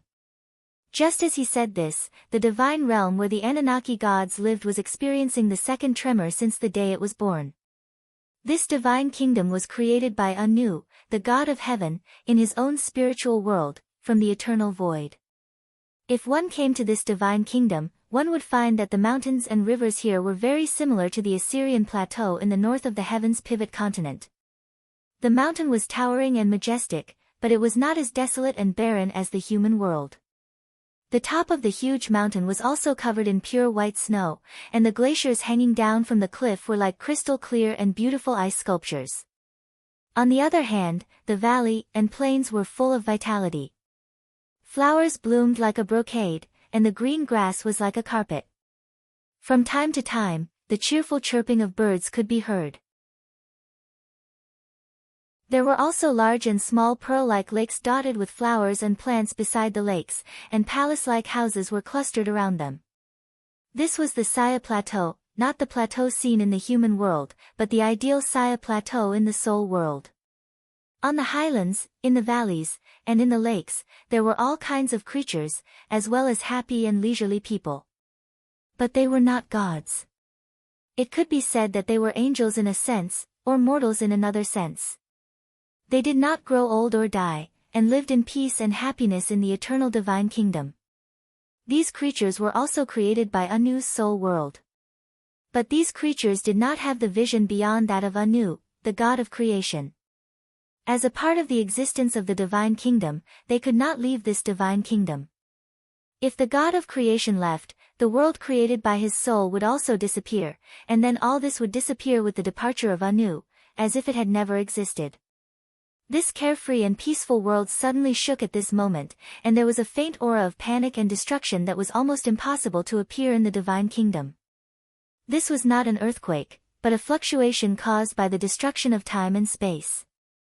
Not to mention the creatures created by Anu, even the real gods in the divine kingdom showed a look of horror. The source of the shaking was an invisible world in the divine kingdom, the world created by Creator Enlil, which had collapsed and disappeared. If there was anything in common between the achievements of the Creator and the God of creation, it was that the Creator could also create a world of his own in eternity. As for what this world looked like, it depended on the wishes of the Creator and the vision of the soul. But this world was closed, isolated, and could only be enjoyed by the Creator himself. For the other gods, it was equivalent to not existing. According to the oath that the gods swore when they joined the divine system, when they had the achievement of the Creator and created their own world, they must also integrate the cultivation knowledge contained in the creation of the world into the soul world of the God of creation, so that the God of creation could also gain more. The realm of the God of creation was higher than that of the Creator, that the divine kingdom he created could not only accommodate the world of the Creator, but also the gods who accepted guidance, so that everyone could have a paradise of eternal transcendence in the eternal world. Therefore, the world of the God of creation was also the world of the gods, not their own closed soul. But the God of creation did not obtain this achievement without a price. Creating a divine kingdom was equivalent to establishing a divine system, but he himself could not leave, and there was no need for him to leave again. This was his world. Just like the world in which mortals lived, everything was created by him. The world of the Creator that Enlil had integrated into the divine kingdom of Anu suddenly collapsed, and although the gods could not see it, they could feel the vibration of the destruction of time and space. The gods realized that Enlil had fallen, and they also knew by whom Enlil had fallen. The moon god Nannar and the sun god Utu of the Anunnaki divine clan shouted at the same time, "Anu, our father of the gods. Hurry up and calm the tremors of this divine kingdom, it has frightened those beautiful creatures." Another angry and sad voice shouted, "Father of the gods, it was Marduk who killed Enlil, does he want to provoke a new war of the gods? How can such behavior be tolerated?" The speaker was the legendary son of Enlil, the storm god Adado, one of the divine messengers guided by Enril, who had become a god. Another voice sounded unhurriedly, Adado, why do you only see what happened to Enril, but not the fate that Enril tried to impose on others? Amon never did anything to harm Enril, but Enril launched a flood that destroyed his home and wiped out his people. After Amon became a god, Enril tried to kill him. Enril fell while trying to kill Ammonius, and when he left the divine kingdom and decided to do so, he should have been prepared to suffer the same fate. His fall did not violate the covenant of the gods.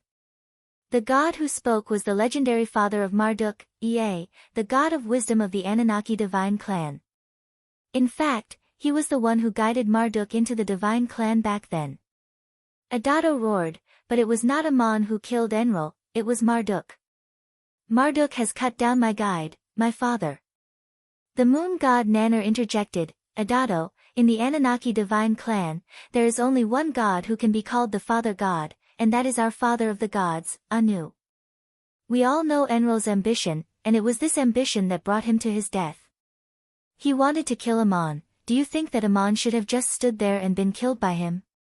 If Enlil hadn't left the divine kingdom to kill Amon, there wouldn't have been the result of Marduk killing him. Can someone who has transcended eternal life still not see through it? Ea, the god of wisdom who had just stopped Adado, said at this moment, Nanner, you know that Murin will help you, so you are inclined towards Amon. But I always feel that the god is an indescribable threat. His existence may break the covenant that has been observed by the divine clans for thousands of years and push us all into an unknown fate, but I can't see it clearly. The Anunnaki gods were arguing when something suddenly unfolded in the sky above the plateau. It looked like a golden scroll, densely written with divine characters. Looking closely, each stroke in the divine characters was composed of smaller divine characters, and looking more closely, these smaller divine characters were also of the same structure. The strokes composed of smaller divine characters seemed to be in an endless cycle. The scroll unfolded with golden light, containing the rules that created the world, with a powerful force that even the sun, moon, mountains, and rivers could not resist. The tremors in the divine kingdom, including the aura of destruction of time and space, disappeared in an instant, and peace was restored. The gods heard an old and majestic voice, the person who will provoke the war of the gods is not Amon. Enril's actions have provoked a civil war among the divine clans. And after Marduk killed him, what will be provoked is a larger war between the divine clans. Ea, the god of wisdom, do you know how powerful the Marduk you have received is now?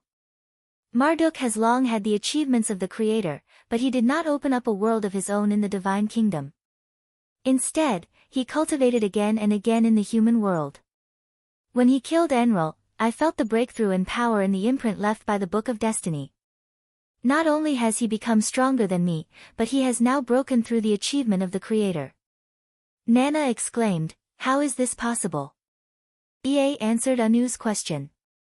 There was a tinge of sorrow and desolation in his tone. I have expected this day to come, but I did not expect that it would come in such a way. Enlil might have made the most foolish choice. Nana, if you want to know whether Marduk has broken through the achievement of the Creator, you only need to see if he will come here to explain his actions. According to the oath of joining the divine clan, if you kill a god, you must explain to the Creator why everything happened. If he does not come, it means that he has left the divine clan. At this moment, Nana suddenly shouted, Murin. Have you finally come to the divine kingdom from the human world? Marduk did not come, but Murin did. The place where she appeared was the corresponding location of the palace of Murin on the human world on the Assyrian plateau in the divine kingdom, where there was also a divine palace belonging to her. Murin appeared in the divine kingdom of Anunnaki, and then said to the golden book that shrouded the sky, I am here to explain to Anu about Amon. He was ambushed by Enril on his way to the rose garden to see me. Enril not only wanted to kill him with his own hands, but also sent his divine emissaries to monitor my movements outside the rose garden.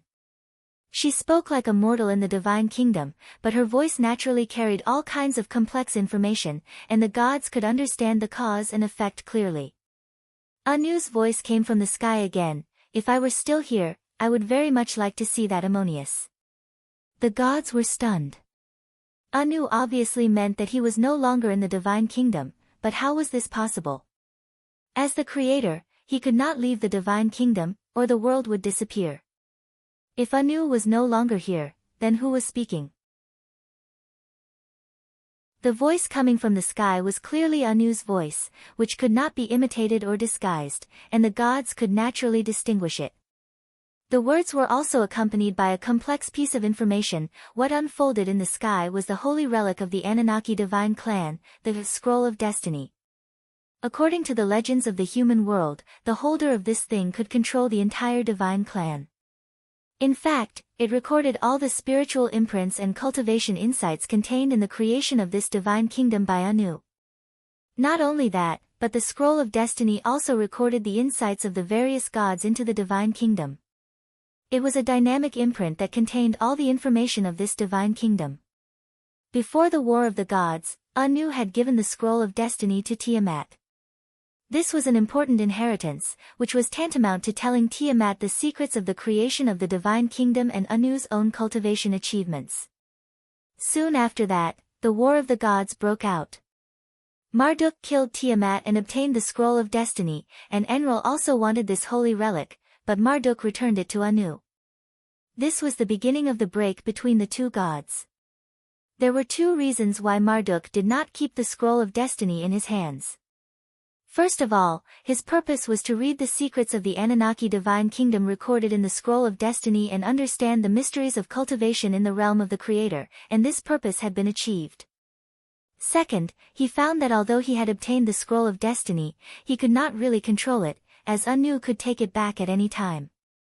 Marduk, without the guidance of the divine clan, comprehended the power of origin on his own and became a god who transcended eternal life. His desire to join the Anunnaki divine clan was not the same as that of other gods, which was to explore the secrets of the Creator, and even to pursue a higher realm. Understanding the secrets of cultivation did not mean that one could succeed. Later, Marduk broke through the realm of the Creator, but still continued to pursue the realm of the Creator. Anu was aware of Marduk's vow back then, and Marduk was not even willing to be a creator like Anu. He wanted to create his own divine clan and did not want to be bound by the divine kingdom, but the prerequisite for surpassing a certain realm was to witness this realm, and Marduk had been accumulating in constant cultivation. In fact, Anu also had his own purpose in creating the Scroll of Destiny. He also wanted to leave the Anunnaki divine kingdom, but he could not let the divine kingdom disappear. So he wanted to create something, the Scroll of Destiny, which contained all the knowledge and imprints of the creation of this divine kingdom, and then use his own soul to refine it, eventually hoping to use the Scroll of Destiny to replace the existence of the Creator. This was an attempt by Anu, and it was the path of cultivation that he continued to explore after becoming the Creator. When he gave the Scroll of Destiny to Tiamat, he more or less hoped that Tiamat, who controlled the Scroll of Destiny, could replace him and allow the Anunnaki divine kingdom to continue to exist after he left. But the battle of the gods disrupted this plan of Anu's. When Marduk returned the Scroll of Destiny, Anu realized what he wanted to do, and as the creator of the Anunnaki divine clan, he had a hunch that the day Marduk succeeded, the existence of the Anunnaki divine clan would be greatly threatened. Anu wanted to leave the Anunnaki divine kingdom even more and go to the mortal world to stop the disaster of Anunnaki. He had practiced the Scroll of Destiny for nearly 1,000 years, and finally he could do one thing, that was, he could use the Scroll of Destiny to replace himself, and he himself could return to the mortal world. That was to say, Anu had left the divine kingdom nearly 100 years ago, and no one knew where he went in the form of a new soul. This was a major breakthrough in his cultivation as a god of creation, but it was also a challenge. At this moment, it was Anu's voice speaking in the divine kingdom, but it was not Anu himself. He had refined the Scroll of Destiny into one with this divine kingdom, and as long as he did not fall, this divine kingdom would exist forever. The Scroll of Destiny contained all the cultivation knowledge and spiritual imprints left by Anu as a creator, and it could communicate with the gods, but it was not Anu's current thinking. None of the Anunnaki gods knew about this, and 100 years on the mortal world was very short in the divine kingdom. It was not until today when Marduk beheaded Enlil and used this as an opportunity to break through the realm of the Creator and become one with the divine kingdom that the scroll of destiny spoke, and the spiritual imprint left by Anu in it explained his whereabouts to the gods. If Amun were here, he would be very interested in this matter, because as far as he knew, there had been more than one god who had tried to pursue the realm of the Creator. To break through this realm, one had to pass a test, and even lose their eternal life. Goddess Isis failed, but Zeus of the Olympian divine clan succeeded. Anu must have understood the possible consequences of doing so, so he adopted another way to bypass the test, which was to spend 1,000 years refining the magical scroll of destiny. It seemed that he had succeeded, but it also proved that the test could not be avoided. Although Anu left the scroll of destiny and went to the mortal world, what was reborn in the mortal world was an almost blank soul. After Anu left the divine kingdom and went to the mortal world, there were only two ways for him to come back. The first was to end his life in the mortal world, the second was to start all over again and pass all the tests to become a god who transcended eternal life again. His current situation was very similar to that of Batet back then, except that he did not know what the result would be. It was possible that he had gone to the mortal world in vain and would eventually return with nothing.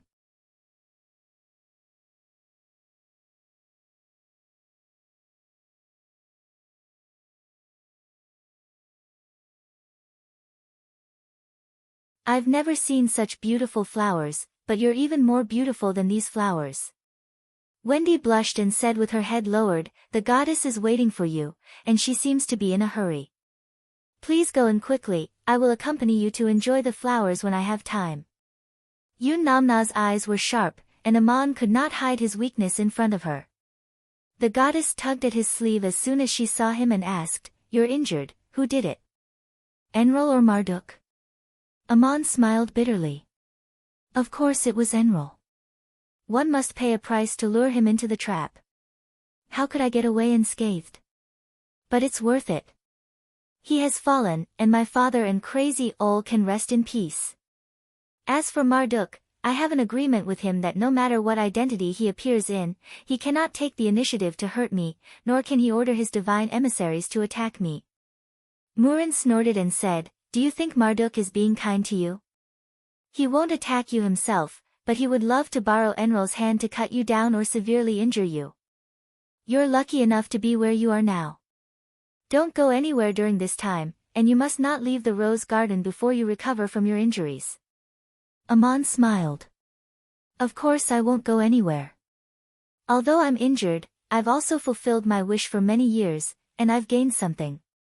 Do you know? I even vaguely understand the path of cultivation of the Creator, and I want to practice for a while to understand those feelings clearly so that I can verify them in the future.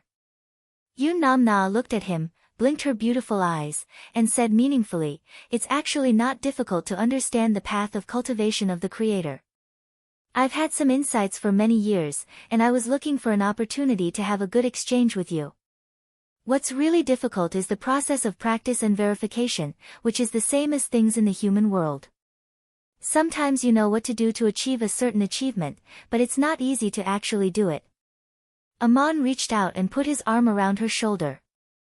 Because I'm not a god of the Anunnaki divine clan, we rarely discuss cultivation issues together, and now we have a chance to verify each other's insights.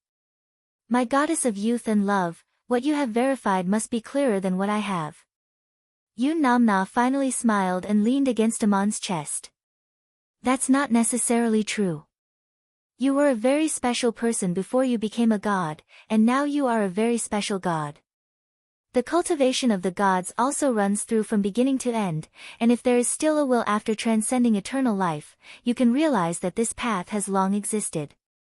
The achievement of the Creator, the ability to open up a world of their own in the immortal eternity, everything comes from the spiritual imprint and the knowledge of cultivation. This foundation was laid long before becoming a god and when passing the test of endless life and death. Without this source, there is no way to talk about the achievement of the Creator out of nothing. And the way to pass the test of endless life and death is related to each person's experience, and the ups and downs you experienced on the continent. Looking back, the course of life is so ups and downs, so colorful. Many divine emissaries could not have had what you have experienced before they became gods, and the title of Mortal Emperor Killer is enough to show your uniqueness. When you and I exchange our own insights, I may even take advantage of you more. The achievements of the gods often cannot be measured by time, and if you enjoy that eternal comfort in the divine kingdom, there will be no change even after 1,000 years. And the achievement of the gods does not mean the level of magic power, but the difference in the way and rules of using power, and this is the real breakthrough. Amon listened quietly, and as Yun Namna spoke, it was naturally accompanied by information imprinted in his soul, explaining the complex and esoteric meaning. The mutual verification of information between the gods could happen at any time, and it did not mean that they had to sit down and talk to each other like a negotiation.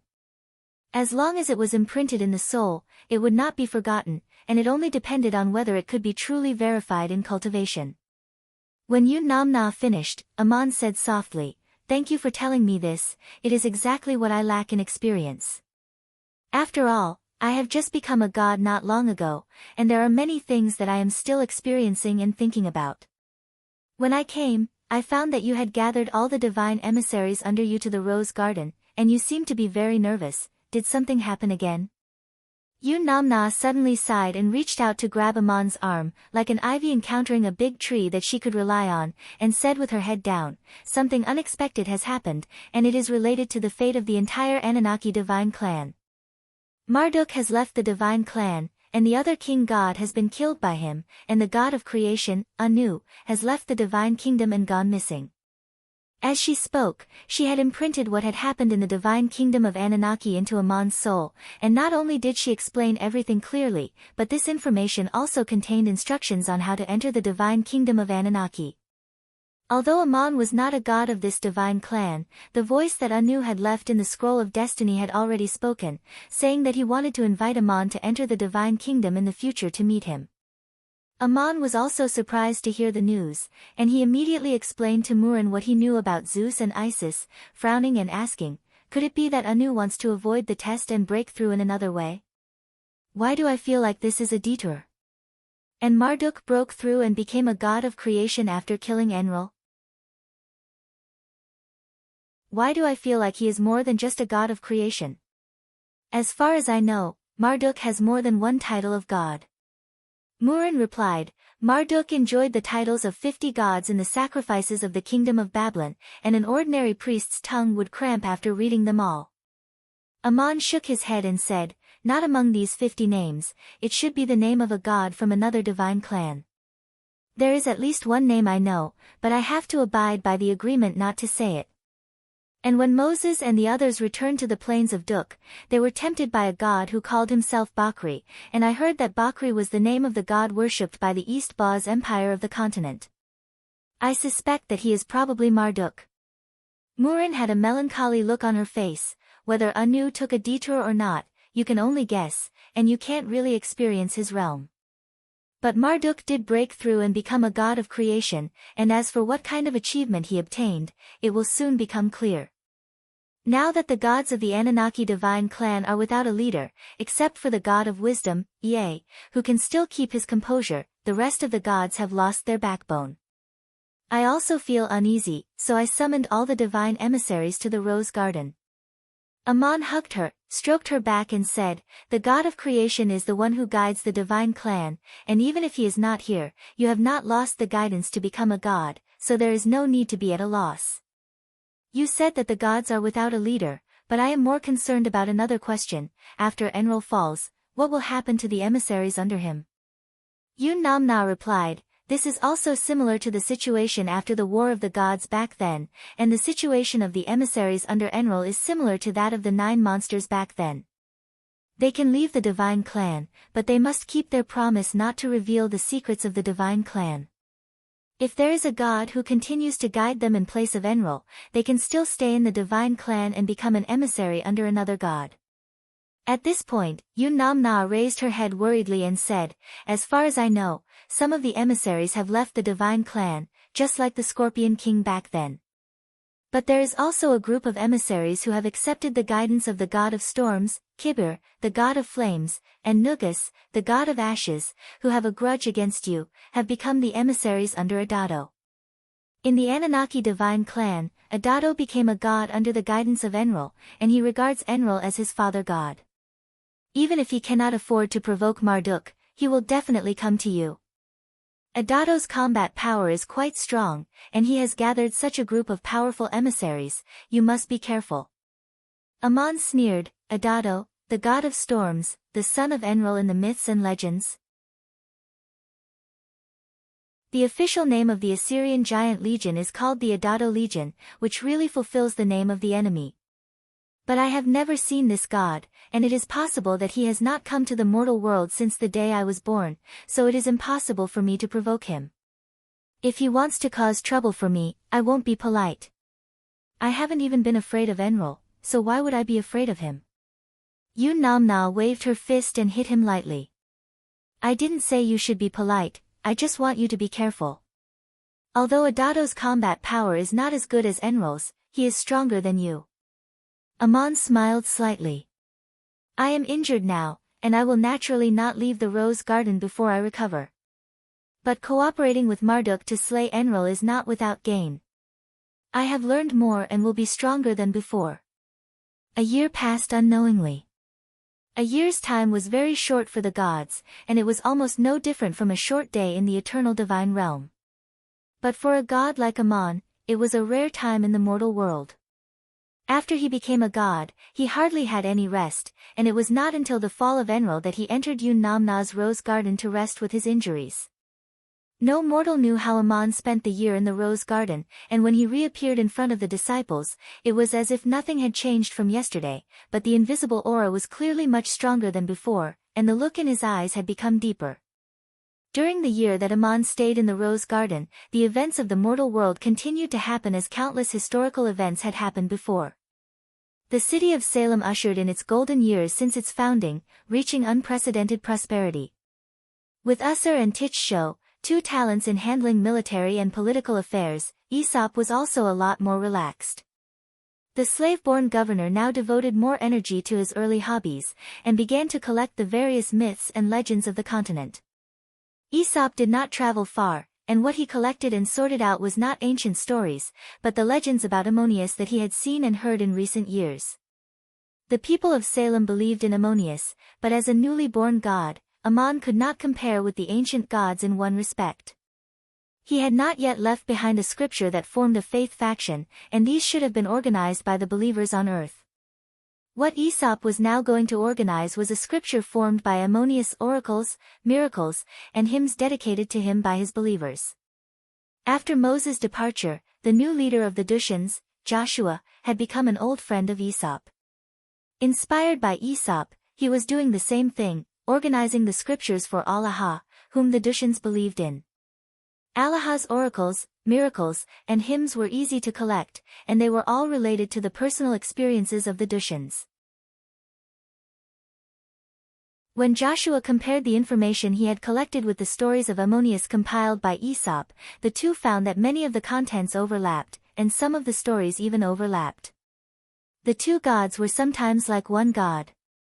Allah only appeared when he guided the Dushians back to their homeland, but this event itself contained the story of Ammonius. When it came to Allah's miracles, Ammon could not be avoided, whether it was Supreme General Ammon or Ammonius today. It was Ammon who took the Dushians to his territory and created an opportunity for them to leave, and it was Ammon who ordered Aesop and Link to build this city of Salem to welcome them. If Allah appeared as a god, guiding the hope and faith of the Dushians, then Ammon appeared as a mortal, creating all kinds of conditions and help for the Dushians, like two sides of a certain force. Aesop knew the inside story, but it was not convenient for him to say it, and with Joshua's cleverness, he vaguely guessed something.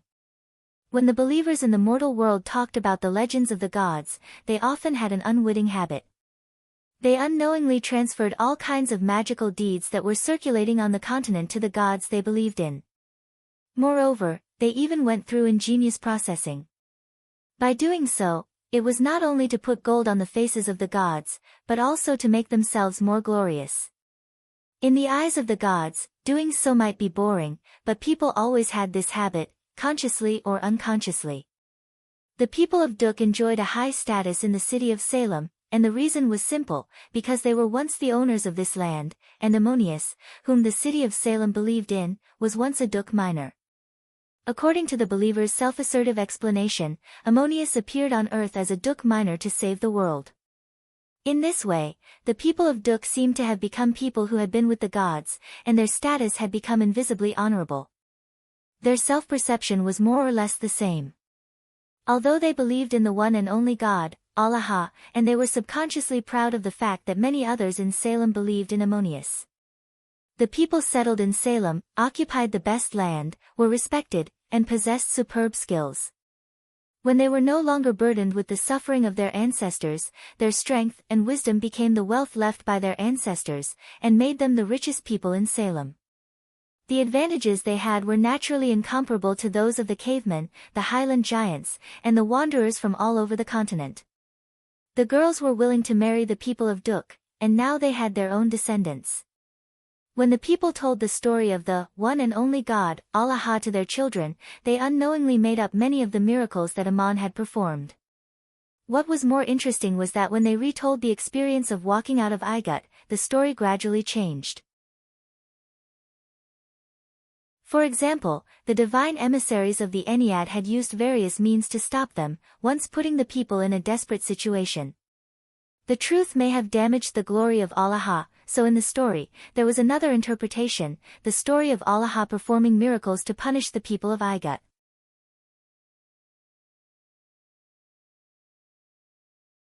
Chapter 261. Hemang should know what Aesop and Joshua were up to, and what kind of stories were circulating among the people, but this was not something he wanted to know. The angels in the Garden of Eden were also aware of these things, and they found it very interesting, especially Link, who had nothing better to do than to make up stories with Aesop when he was in Leng. Of course, there were also military and political affairs. After Lorad became the governor of Enrol, his first task was to replenish the giant legion and organize a larger logistics team. All of this was carried out using the influence of the Lorad family, and the recruitment of manpower and supplies was a task that offended many people. This was no longer the era of Emperor Sinek. If Enrol was in a position to win, there would naturally be people willing to contribute to the cause. However, the current situation of Enrol was obviously not optimistic. After the city of Leng became strong and prosperous, it adopted a strategy of Cold War. Not only did it take back the traditional mines belonging to the Dushans, but it also opened new mines along the Saya Plateau, gradually encroaching on the strategic space of Enlil city and forming a situation of outflanking it from the rear. The sphere of influence of Leng was getting closer and closer to the supply route through the Saya Plateau to Enrol. Once there was a conflict, it would be easy to cut off their reinforcements. In fact, Enrol was being watched so closely that it could not move at all. Enrol also gained land, but its production was only enough to sustain the survival of the citizens. More strategic resources still needed to be replenished from Assyria. Enrol was built as an offensive stronghold, and it could only play its role during expansion. But when the strategic situation changed, maintaining defense became a pointless consumption. Well, it would be a pity to give up, but not giving up would not bring them any benefits. Instead, they would have to suffer losses every day. Leng was not in a hurry to start a war. It only adopted a strategy of blockade and restriction, and naturally, it would be able to make Enrol last until the day it could not stand it anymore. The divine emissaries in the Garden of Eden also had the rare leisure time since they followed Ammon. This year was very happy and peaceful, and there was another divine emissary, Rulio. Rulio had long wanted to enter the Garden of Eden, but it was not until Ammonius returned from the Rose Garden that he officially accepted the guidance. Rulio entered the Garden of Eden after he was freed from his status as a summoned beast. This was related to another joyous event, which was Michael Hyaming marrying Princess Cilia. How could a supreme mage, a noble princess of a kingdom, marry a man of unknown origin? Logically speaking, such a marriage would be opposed by the Hittite royal family. But Sylvia was very straightforward. She sent a letter to King Asher, the contents of which were as follows: I want to marry Michael Hemmings. He is an emissary under the guidance of Ammon. If you object, I will ask Ammonius to speak to you personally. When King Ashur saw this letter, he immediately sent an emissary, not only agreeing to the marriage, but also sending a generous dowry. In his opinion, as an emissary of the gods, Sigul's status was worthy of a princess. On the other hand, Ashur did not dare to let Ammonius personally come to talk to him. Ammon now had the title of Mortal Emperor Killer, and whether this was a joke or not, Ashur, who had become king, would rather believe it than not, and naturally did not dare to test the miracle of this god with his own body. Once Sylvia got married, she would become Lady Seagull, but the surname Seagull represented her birth, and Sylvia was a human, not a seagull, so she gave herself the surname Ruashue. The meaning was obvious. If Michael was a seagull, then she was like the waves that held up the seagull, and her name in the Garden of Eden was Sylvia Ruashue. Link was a person who liked to follow the fashion. Born as a caveman, he naturally did not have a surname, so he claimed that his surname was Link, and then gave himself the name Uriel, calling himself Link Uriel. When Seagull married Sylvia, she made a request, and that was to undo the soul contract with Rulio, freeing the charm mermaid from her status as a summoned beast. When Rulio came to the continent to become Sylvia's summoned beast, he was willing. Otherwise, with his strength, it would have been difficult for Sylvia to subdue and sign a soul contract with him. Now that Seagull had asked Sylvia to release Rulio, Rulio was willing. After all, their circumstances were different. The first thing Rulio did when he came to the Garden of Eden was to also cultivate the pair of angel wings. When he summoned white wings in the form of a young man, it was naturally very good-looking, but when he revealed his original form as a charm mermaid with those big wings, it looked a little funny. But Rulio did not feel that he looked funny, because there was still Elmar at the bottom.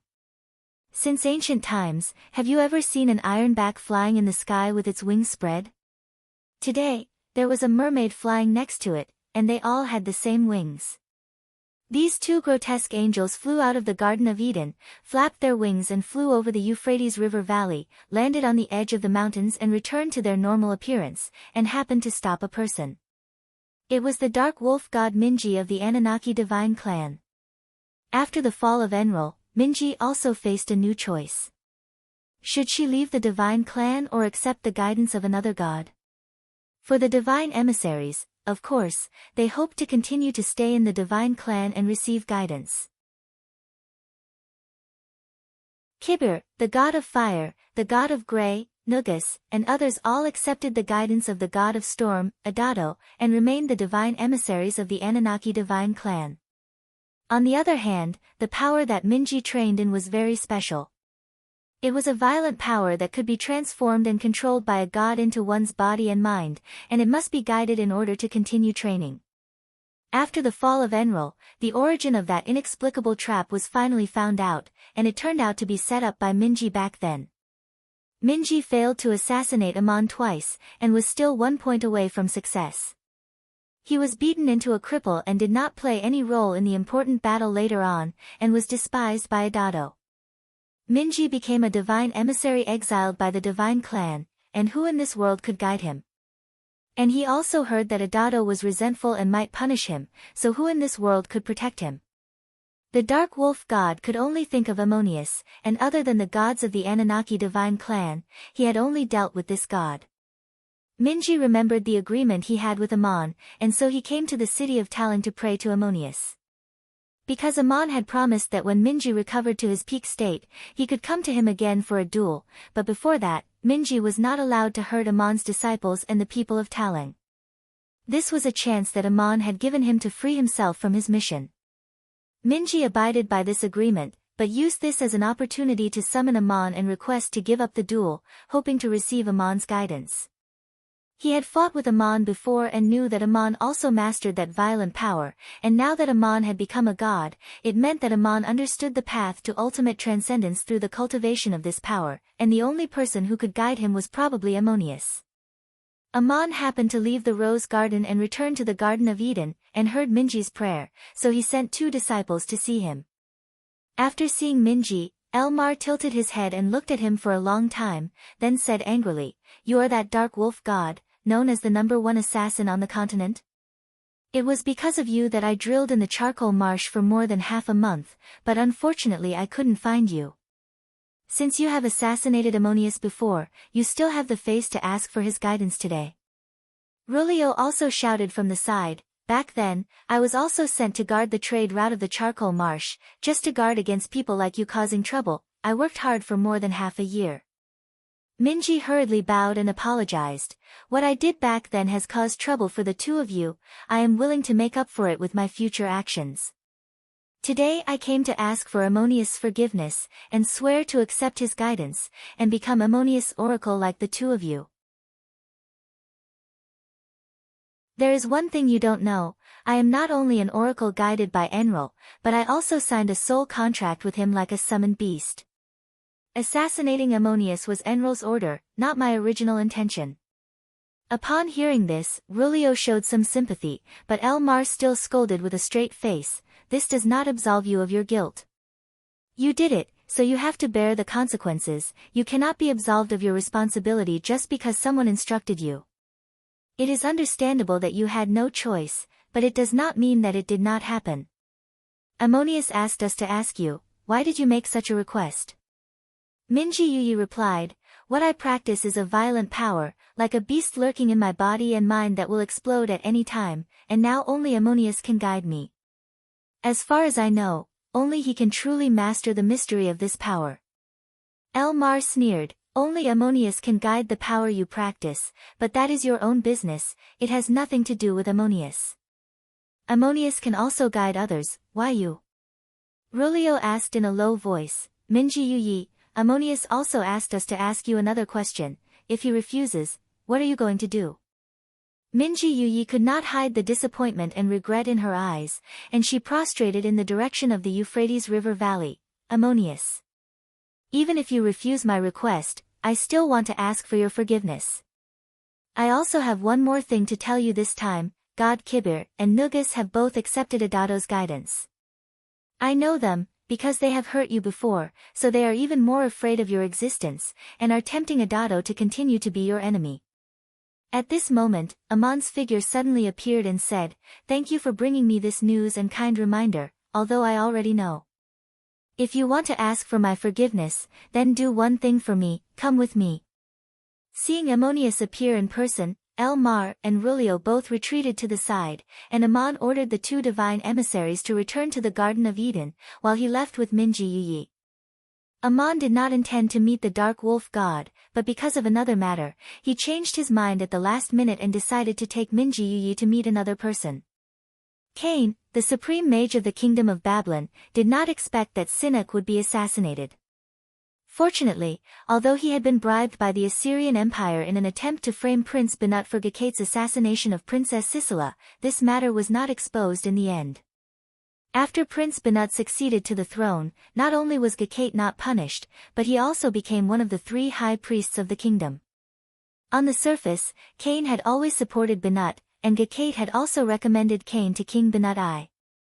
Now was a time of need, and a supreme mage like Cain, who was born among the common people, did not have a complicated background, so he should be promoted by the new king. Benut I approved all of Gakate's other recommendations, but he did not express his opinion on the recommendation of promoting Cain. Cain waited for a long time for the opportunity to meet with Benut I alone. Benut I praised him verbally for his achievements and said many words of praise and encouragement. Finally, he asked him to carry out a task, and if he completed it well, he would naturally receive the reward he deserved. Reward. This task was similar to the one that Amon had accepted in the Temple of Isis, which was to visit the plains of Duk, but in a different way. Simply put, Benut I was going to send a delegation of emissaries to the cities of Budamia and Meso on the borders of the Hittite kingdom, accompanied by representatives of various trading companies in Hittite. This was naturally also an activity to promote trade, and to examine the various opportunities for cooperation between the two countries was very symbolic in terms of diplomacy. The last stop of the delegation was also the city of Talang, which was their real destination. Now, the tables had turned, and the area around Talang had become the most important producer of refined iron and parangons on the continent. It also had the best craftsmen on the continent, and many of the products were currently needed by the Hittite kingdom. The delegation was led by a diplomat, and Cain was the priest who followed the delegation. His position was very noble and special, and he was responsible for supervising the activities of all the members of the delegation. Binat also gave him another task, which was to inspect the customs of the plains of Duk and the development of the various cities. Important information about the development of each city was recorded with divine spells. At the thought that Talang was Ammonius' territory, a secret that had been hidden in Cain's heart for many years was touched. He instinctively did not want to go, but Binat had given the order, and he had to accept the task. Along the way, Cain's delegation was received very politely, and even when they reached Talang, nothing unusual happened. What he was worried about did not happen.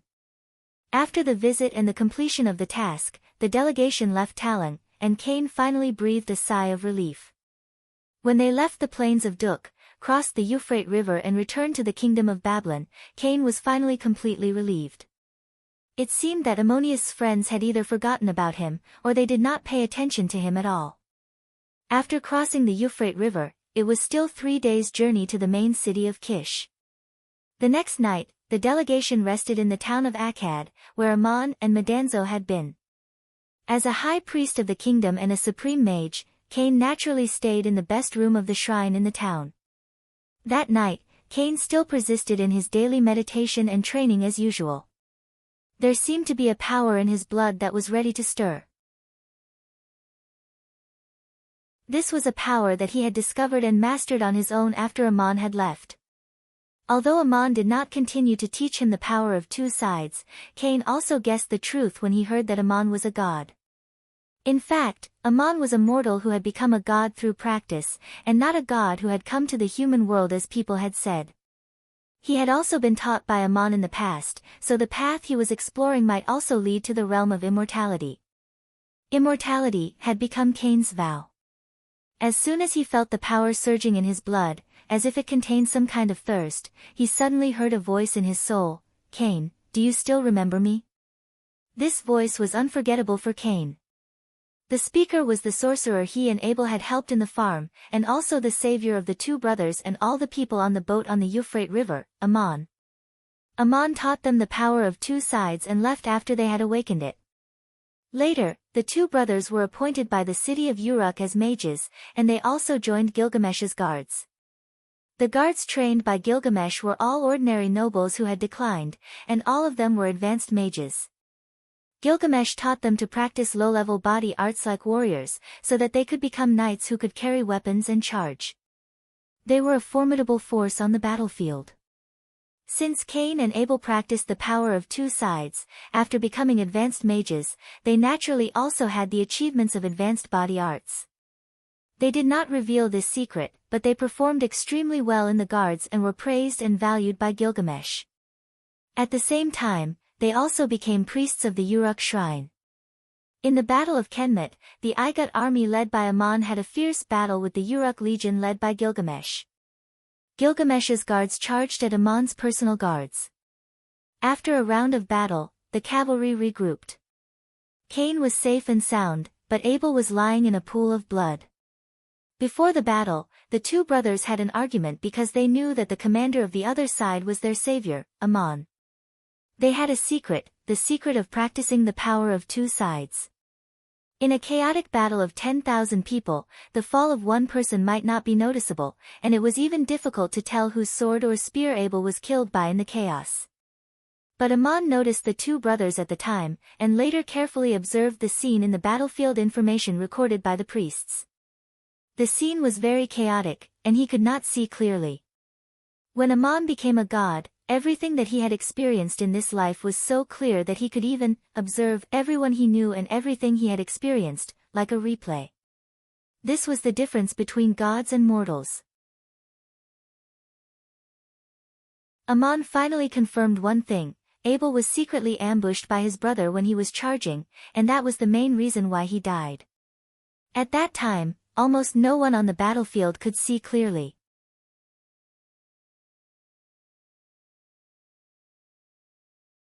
Chapter 262. 243, Lotus of the beginning. Among the successors that Ammon had taught in his early years, Abel was one of his favorites, and if there was a chance in the future, Ammon would not mind guiding him to become a divine emissary in the Garden of Eden, but Abel was no longer so lucky, and Ammon felt it was a pity. When Ammon learned about the truth of Abel's death, he had not had the time to pay attention to it, and now that Cain had come to the city of Salem with the diplomatic mission, Ammon, who had planned to go to the divine kingdom of Eru, suddenly changed his mind and went to deal with this matter first. Ammon did not show up in the plains of Duk, but waited until Cain returned to the territory of Babylon and stayed in the town of Arcade for the night before he spoke. Cain opened his eyes, jumped out of bed, and knelt on the ground and replied in fear and trepidation, "Is it you? My benefactor, my teacher, the God who guides me. I have been looking forward to your appearance day and night." Ammon's voice replied coldly, "Looking forward to my appearance day and night? When you said this, I could almost see black smoke coming out of your soul. You clearly entered the city of Salem, but you did not even dare to enter my shrine, and you never prayed to me. I came here today just to ask, where is your brother?" Cain was still hoping for a fluke, and replied in a sad tone, "He is dead, killed in the battle between the Uruk Legion and your army. But neither he who is dead nor I who is still alive dared to blame you. I just feel remorseful that I did not fulfill my promise to my father and could not protect him all the time." Ammon's voice also became sad, "Cain, I once saved you and taught you the power of two sides, and now when I see you again, you even seal your soul when you speak, not wanting me to peek into your true thoughts. You already have a high level of achievement, and yet you were able to do this in front of me. I saw Abel's blood flowing on the earth, as if it was mourning to me. I already know everything that happened on the battlefield, and if he did die to the enemy's swords and spears, I would feel sorry, but I could not say much. But the attack below his ribs was clearly the power I taught him, and it was executed by his brother. I have my responsibilities, but why did you become so cruel and heartless?" The color drained from Cain's face at once. He raised his head and shouted, "God, it's not like this." He was defending himself loudly, seemingly still kneeling on the ground and speaking to the gods, but what he left behind was an illusory message. He himself had already turned into a dark bloody light and escaped through the window, disappearing into the night at an extremely fast speed. A beam of golden light sprinkled onto the outskirts of town of Arcade. Cain, whose body had merged with the darkness, suddenly felt a scorching pain. He rolled on the ground and disappeared into the mud. He ran very fast, but Ammon's golden light had already left a mark on his soul. A voice echoed in his mind, "I don't know what kind of power you have cultivated, but you can actually find the source of my guidance and become one with the darkness. I will give you a punishment. You will live in darkness forever, and the light of the sun will turn you into ashes. Even in that endless night, you will face endless pursuit." In the sky, Ming Yi stood beside Ammon and frowned. He ran really fast, disappearing in the blink of an eye. Even I, who is known as the Dark Wolf God, have lost his breath at this moment. It was as if he had melted into the darkness. What kind of divine art is this? I have never seen it before. Did you teach him? Ammon also looked very surprised. He shook his head and said, "I did give him pointers back then, but I have never seen the power he cultivates now. The right path in this world may lead to the same immortality, but no one knows where the wrong path leads." It seems that after he heard that I had become a god, he also yearned for immortality, but I wonder what path he had explored. Ming Yi asked, "God, did you call me here to assassinate this man?" Ammon nodded. "I also abide by the agreement between the gods, and do not want to directly attack a mortal. Since you are the best assassin on the continent, then I will leave this man to you. This is the battle between the bright night and the dark night. I will continue to guide you on how to control and use that violent power. It can even become a kind of inheritance, and your successor will forever pursue that so-called dark immortality. This is the task I have given you, and if you have done it, come back to me." Ming Yi saluted Ammon on the clouds and jumped into the dark wilderness, like an agile beast to track the traces of Cain, and soon disappeared into the night. Ammon sighed softly, and his whole body emitted a faint golden light as he stepped into the immortality. The disposal of Cain was just a small interlude. The main purpose of Amon's departure from the Garden of Eden this time was to visit the Ennead of Ra. Before he became a god, he had cut down the statues of Seth in the main temples of more than a dozen cities in Igut. Although Seth is still the Lord God of the Ennead pantheon's human god realm, his position in the hearts of the people has collapsed. Everything could change with the passage of time, and one day history would be forgotten, and as long as Seth still stood on the altar, myths and legends could even be tampered with. But Amon did not want to give him this chance to breathe. When Amon had just become a god, Seth and Enlil were waiting at the mouth of the Nile River in an attempt to cut him down. Now that Enlil had fallen, how could Amon let Seth go? He was not afraid of him when he had not become a god, and now that he had become a god who had transcended eternal life and was much stronger than before, it was even less possible for him to be afraid of him. But if he wanted to find Seth, he had to go to the divine kingdom of the Ennead.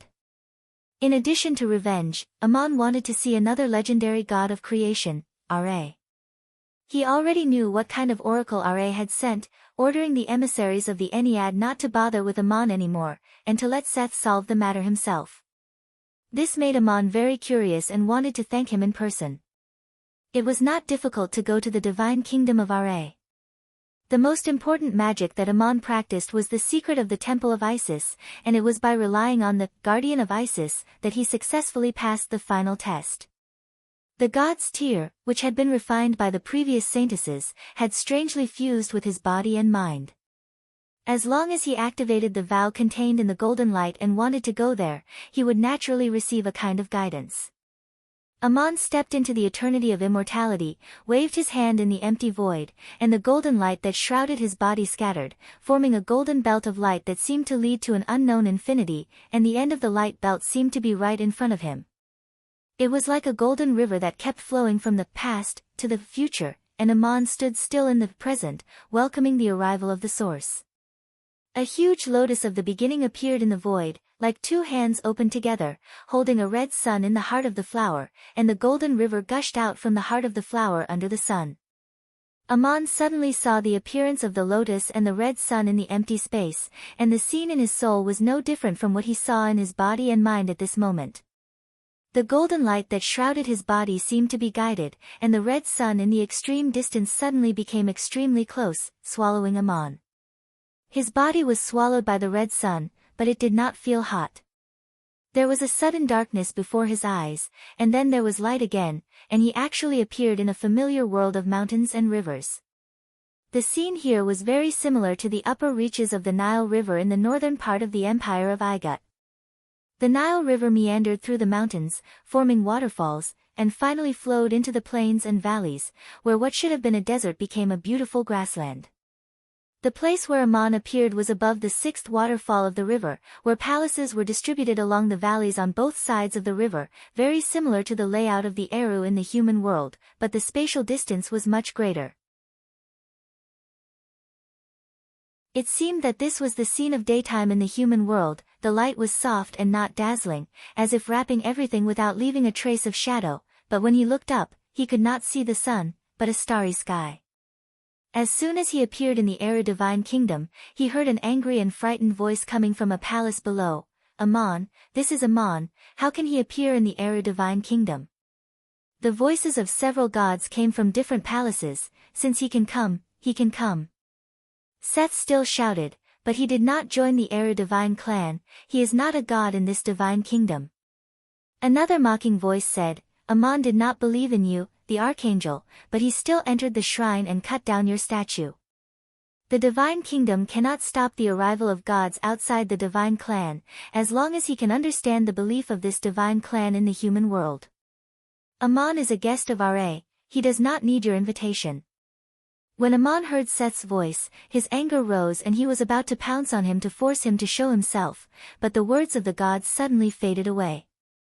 The mountains and rivers of this divine kingdom began to move, and Amon seemed to become the only static existence in this world. The shift of heaven and earth brought him to the source of the river in an instant, and when everything was still again, Amon saw a huge lotus flower.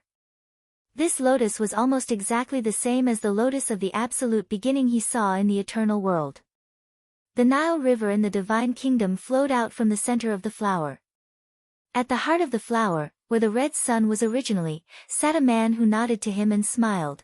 I am Ra, the creator of the Ennead divine clan. Amon, I have been waiting for you, and you have finally come. Amon stood in the void above the river, face to face with Ra, who was sitting in the heart of the flower. It seemed that he could take a step towards her, but this short distance seemed infinitely far in his soul, as if he could never reach the petal. There was an invisible vortex of chaos outside this lotus flower, which was the reason why Amon felt unable to approach it. Amon bowed to Ra and said, "Respected creator, I did not expect you to look so young." Ra, who was sitting in the heart of the flower, turned out to be a teenager of only 15 or 16 years old. He was very handsome, and his skin was slightly brown. Amon even had a sense of déjà vu. He wore a high crown on his head, and the top of the crown was decorated with a sun. Outside his figure was the invisible vortex of chaos, as if it was impossible to distinguish between light and darkness. Even with the detection magic of the gods, they could not perceive anything, and could only see the god through the unknown. Hearing Amon's words, Ra smiled. Do you feel curious or surprised? I am afraid that Anu and I are the earliest gods born on the continent, and we each founded the oldest divine clans.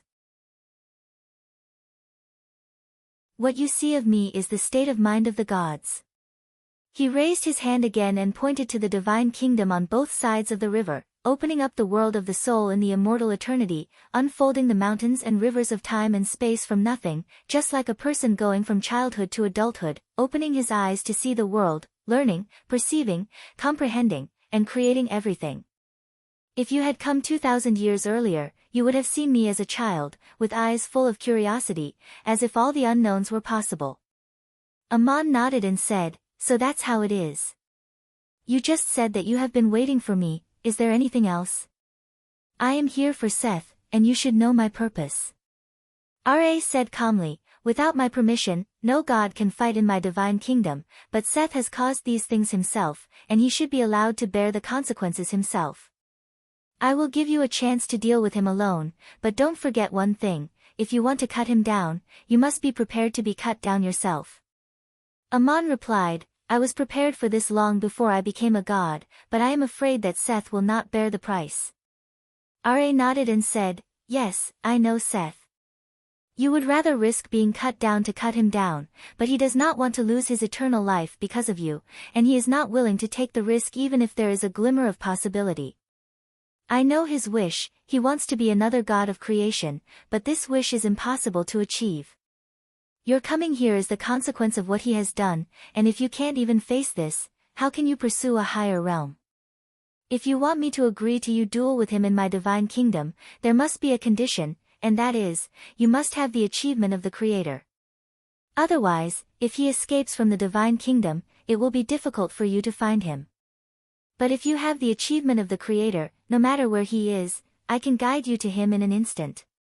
After all, I am the creator of this divine clan, and I have guided all the gods in the divine clan, so I can still do this." Amon was stunned. "Why do you make such a condition?" "Ra, you came to my divine kingdom and tried to cut down one of my gods, shouldn't you work hard and pay the price? I have sent down a divine decree so that all the divine emissaries on earth will no longer make things difficult for you, and if you duel with Seth somewhere else outside the divine kingdom, it will have nothing to do with me." Amon explained, "I don't think you are making things difficult for me, on the contrary, I think you are even helping me, and I want to express my gratitude. I just find it a little strange, why do you want me to become the creator?" Ra laughed again. "What Seth has done has caused harm to the Ennead, and although I can't leave here, I also know what has happened on Earth, and the stories about you that have been circulating. You have become a god and have eternal time, and as long as you have a vow, you can wait for that day. You are not even afraid of being cut down, are you afraid of pursuing a higher realm?" Amon shook his head and said, "Forgive me, but I still don't quite understand, why do you want me to pursue a higher realm?" Ra said unhurriedly, "It is because I understand your experience that I am very curious and concerned about you. Perhaps you are the one I am waiting for, and the one Anu is waiting for. When you stand in front of me as a god, I am even more convinced of this. As far as I know, you have not joined the Anunnaki, but Anu will want to talk to you just as much as I do. Haven't you seen him? For the first time since becoming a god, Amon felt confused, and he asked in puzzlement, "Respected God of creation, don't you know that Anu has left the divine kingdom?" This time it was Ra's turn to show a look of shock, and he actually stood up from the lotus. The invisible chaos surrounding the lotus disappeared, and Amon only saw a blur before his eyes, and suddenly he was standing beside Ra. It turned out that the lotus had unfolded inexplicably, and a petal stretched out at his feet, guiding him to it. Ra made a gesture, inviting Amon to sit on the petal, and said in a pleading tone, "Please sit down and talk. How could Anu leave the divine kingdom? I ask you to tell me everything you know." Amon told Ra everything he knew about Anu, all of which was relayed by Murin.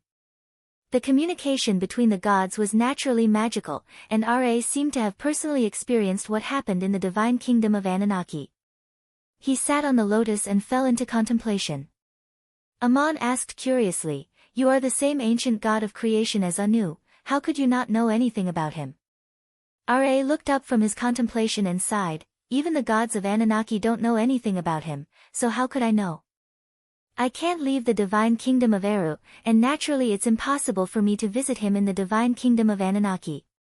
I am in the divine kingdom and can also understand everything that happens on earth, through the eyes of the statues and the prayers of the people to me, as well as the spiritual imprints of the gods that are integrated into the divine kingdom.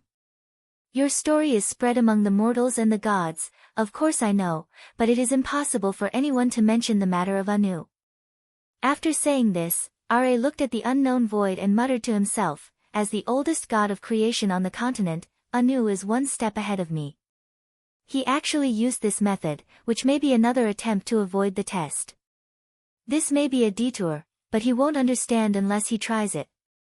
As he spoke, Ra raised a hand and stretched out a finger.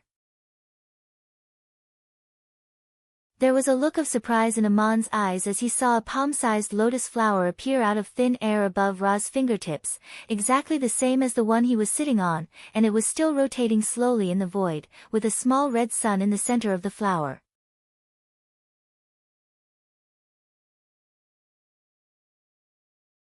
Chapter 263. The lotus flew into the space between Amon's eyebrows and disappeared. Amon was stunned and couldn't think for a moment. Even as a god with such a powerful soul, he had to use all his strength to barely absorb and integrate the huge and almost unimaginable information. He couldn't even move for a period of time. Looking at the small lotus above Ani's fingertip, it was still slowly rotating, as if it had never flown out at all, and the scene just now was like an illusion. He looked at the lotus and continued, "You must have heard the myths and legends of the human world, the poems recorded by the wandering poets. It is said that the goddess Isis defeated me and made me say her name and the real language. Now, I will tell you the so-called name and the real language." The phantom of the lotus that flew into Amon's brow and disappeared was a kind of record, and it was of the same nature as the content recorded in the scroll of destiny created by Anu. It contained all the spiritual imprints and cultivation knowledge of Anu's creation of this divine kingdom so far. Many of the contents and insights were far beyond Amon's current realm, and he couldn't verify it in a short time. But this piece of information was left in his soul, and he could gradually refer to it in the future. Ani continued unhurriedly, "The legends of the human world are very interesting. People interpret the myths in a way that they can understand. In fact, Isis also experienced what you are experiencing now. I told her all the information about the divine kingdom and my cultivation secrets. Anu gave the scroll of destiny to Tiamat. Maybe it was for the same purpose as me. I also hoped that someone could replace me to maintain the existence of this divine kingdom. After Isis got all this, she made a vow to achieve something beyond the god of creation, but she failed. 1,000 years of cultivation was abandoned, and her eternal life was gone. But this path can be successful, because Zeus of Olympus has confirmed it. Unfortunately, it is too difficult, even more difficult than a mortal becoming a god. I haven't fully understood how to do it. Aman finally recovered and looked at the rotating lotus on Ani's fingertip and asked, "Did you also make something like the scroll of destiny?" Angela also looked at the lotus and nodded, "Yes, its name is the primordial lotus leaf." Aman asked again, "When did you make it?" Angela smiled, "Just now. The information you brought me was able to understand Anu's intention in making the scroll of destiny." "Thank you, Aman." Anu took nearly 1,000 years to create the scroll of destiny, but Angela only took a snap of his fingers to create the lotus of absolute beginning. This did not mean that one of them was more brilliant than the other. Anu and Anu were both the oldest gods of creation, and his comprehension of cultivation had long been sufficient. He had been thinking about the same problem as Anu. When he heard the news brought by Aman, his 1,000 years of cultivation solidified in an instant, and he immediately took out the lotus of the absolute beginning. Compared to an ancient god like Angela, Aman was like a newborn baby. Everything in front of him symbolized the exploration of the unknown. Today, his questions came one after another, and he couldn't help but ask, "Why do you and a god of creation like Anu have the same idea without prior consultation?" Angela looked up from the lotus and asked, "I know you must have a lot of questions. Can I ask you some questions first?" "You don't have to answer, just think about it. First of all, what is the ultimate pursuit of an emperor or a hero in the world? If all wishes can be achieved, what will it be like?" This is a very interesting question. When a person comes to the world, from the most instinctive desire, he wants to eat, to live, to reproduce, but after thinking about it in a civilized society, all of this will change. For example, an emperor like Sinak will want to conquer the world. Then what is the end of conquering the world? It is to own the whole world. The end of the desire is, everything in the world belongs to you. This is a goal that no one can achieve, not even the gods. But the God of creation can do it in another way, which is to create a world out of nothing. This world is not an illusion, it is eternal reality. In a sense, this was the case for the gods to achieve transcendence over mortals. In this way, it is not unreasonable for Seth to guide Merneptah to change the religion of monotheism, to worship the God of creation, Angela, as the one God, and to call the other gods angels. Angela told Aman not to answer, and sure enough, without waiting for him to answer, he continued, "If you have thought about this question, you will understand that the God of creation has achieved the end of his desire, and will not have any dissatisfaction with the situation, nor will he want to leave the divine kingdom because of dissatisfaction. He already has the world, what else does he want?" But do you know how the God of creation achieved his achievements? The lotus imprinted in your soul has already told you the secrets of cultivation. The main difference between the God of creation and the God of creation is a wish and a promise. The wish is to create this world, and the promise is to guide the gods to enjoy the eternal divine kingdom. Therefore, the God of creation could not leave and let the world disappear. This was the responsibility of the God of creation to fulfill his wish. I know that Seth also wants to prove the realm of the God of creation, but he is not willing to face the consequences of his actions, so it is impossible for him to achieve the realm of the God of creation. Based on your experience, you are the most promising God I know of to achieve such a breakthrough. For me and Anu, it's not because we're dissatisfied with the divine kingdom, but because we want to pursue another kind of transcendence. We want to know what kind of existence that is. Hearing this, Aman asked thoughtfully, "But why did you tell me your cultivation knowledge and soul imprint?" Angela did not answer the question, "For a god like me who has achieved the achievement of the God of creation, I already have the whole world. But in a sense, the world is just that lotus flower or that scroll. Anu and I both want to transcend beyond the lotus flower and the scroll, just like how mortals become gods, to achieve greater transcendence." Aman nodded and said, "Yes, I understand what you think, but what does this have to do with me?" Angela smiled again and said, "Supreme General Aman, don't forget the titles you received in the mortal world, blessed by the great god Horus, guard the Igut, guard the dignity of the empire, inherit the glory of Angela, and be praised by the kingdoms. One of the titles is to inherit the glory of Angela. After the fall of Isis, I have been waiting for a person, or more precisely, waiting for a god like you. You are a rare genius in the world like Marduk, and the most precious thing is not only your talent, but also your experience that other gods do not have. Since what he can do, you can also do, and more importantly, you are not the same person as him. So I want to ask for your help. Not now, but in the future. When asking a person to do something for you, you also have to give something. So I am also willing to help you and tell you everything I know. It doesn't matter whether you refuse my request or not, I just did what I should do today. This god of creation was quite interesting.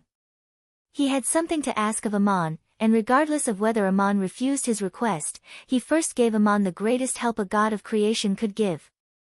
Ammon had to stand up on the pedal and salute, "Respected god of creation, what exactly do you want my help with?"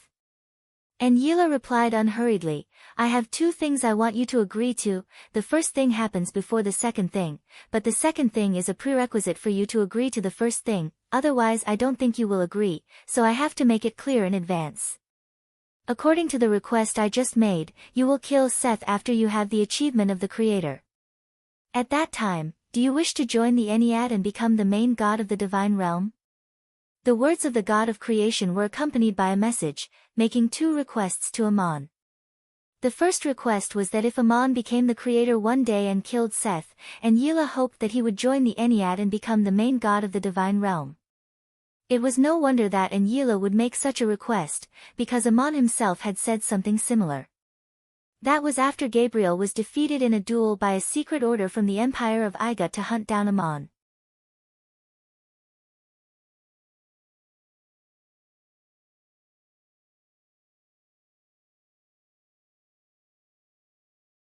In front of the Creator, Ammon narrowed his eyes and thought about this question. Long before he became a god. When he walked in the Saya desert to pass the test of endless life and death, he made a vow, "If there comes a day when I will pass the test of fate, the judgment of the end of the world, my wish is not to join or establish such a divine clan, nor to become such a god. I want to build a home in my belief, which can guide all who yearn for it, and not be guided by gods." The so-called gods are no longer gods, but gods in people's belief. People can choose a heavenly home in their life, or endure the torment of hell in their hearts. This is my wish to become a god, and the path under my feet will eventually lead to that place. In this way, he was destined to be different from other gods. If he wanted to fulfill his vow, he must at least have the achievements of the Creator, and must surpass the achievements of the Creator. In other words, he could agree to Yila's request, because in his vow, the path of cultivation would surpass and accommodate these. In addition to this vow, Ammon also vowed to do some things, including killing Seth, punishing Enlil, helping Murin, searching for Maria, tearing down the underworld of Kela, and so on. There were really a lot of things. And Yila still did not wait for Ammon to answer, and said meaningfully, "Some things you have probably done, and some things you still need to work on, and some things you can do but haven't done yet, so do it, this is also a kind of proof." After saying this, the Creator waved his hand and disappeared in front of Ammon's eyes. Ammon once again appeared in the everlasting. In that place that was both near and far, there was still a golden river. At the end of the river was still that huge lotus flower and the red sun in the middle of the flower. Ammon bowed to the divine kingdom of Eru, then turned and stepped out of the eternal immortality, once again descending to the mortal world. And Yila's last words reminded him of one thing: he had once vowed that one day he would tear down the underworld of the Anunnaki divine clan. Now the creator of the Anunnaki divine clan, Anu, was nowhere to be found, and one of the main gods, Enlil, had fallen, and another main god, Marduk, had left Shinsan and was in a state of chaos. If Ammon wanted to tear down the underworld, it was the best time to fulfill his wish, so he had to fulfill it first. When Yun Namna saw Ammon return in the rose garden and heard about his experience in the divine kingdom of Eru, she was naturally surprised and delighted, but when she learned that he had threatened to tear down the underworld of Kela, she said worriedly, "And Yila told you to settle the score with Seth after you have achieved the Creator's level. This was actually my suggestion, but I know what you are thinking, so it is not appropriate for me to say it out loud. Now, I am more or less relieved." But you want to tear down the underworld of Kela, do you know what that means? Amon nodded and said, of course I know what that means. It may make the Anunnaki gods take a stand, and I also want to know who will come forward to help Kela against me. I have my own reasons for wanting to tear down the underworld of Kela, and you should be very clear about the beginning and end of the feud, and I am not doing it simply for revenge, but also because such an underworld should not exist in this world.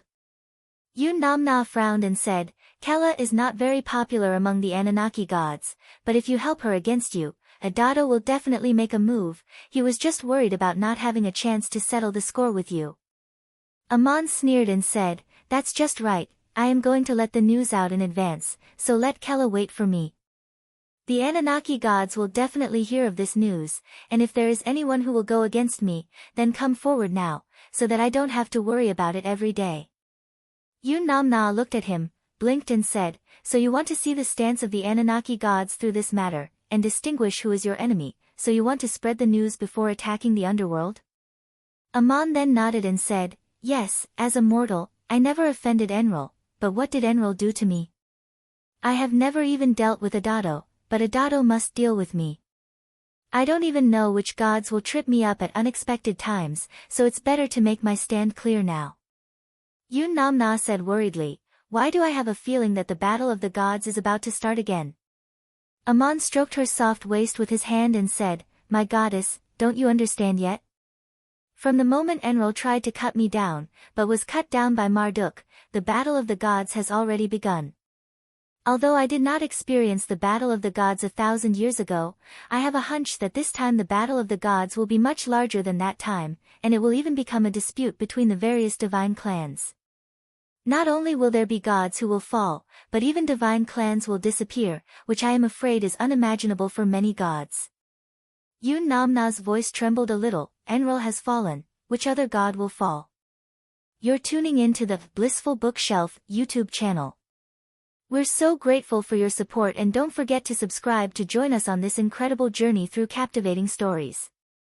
Your generosity through donations truly makes a world of difference, as it's the primary source of revenue that allows me to expand and enhance this channel for you. Thank you from the bottom of my heart for being a part of this adventure.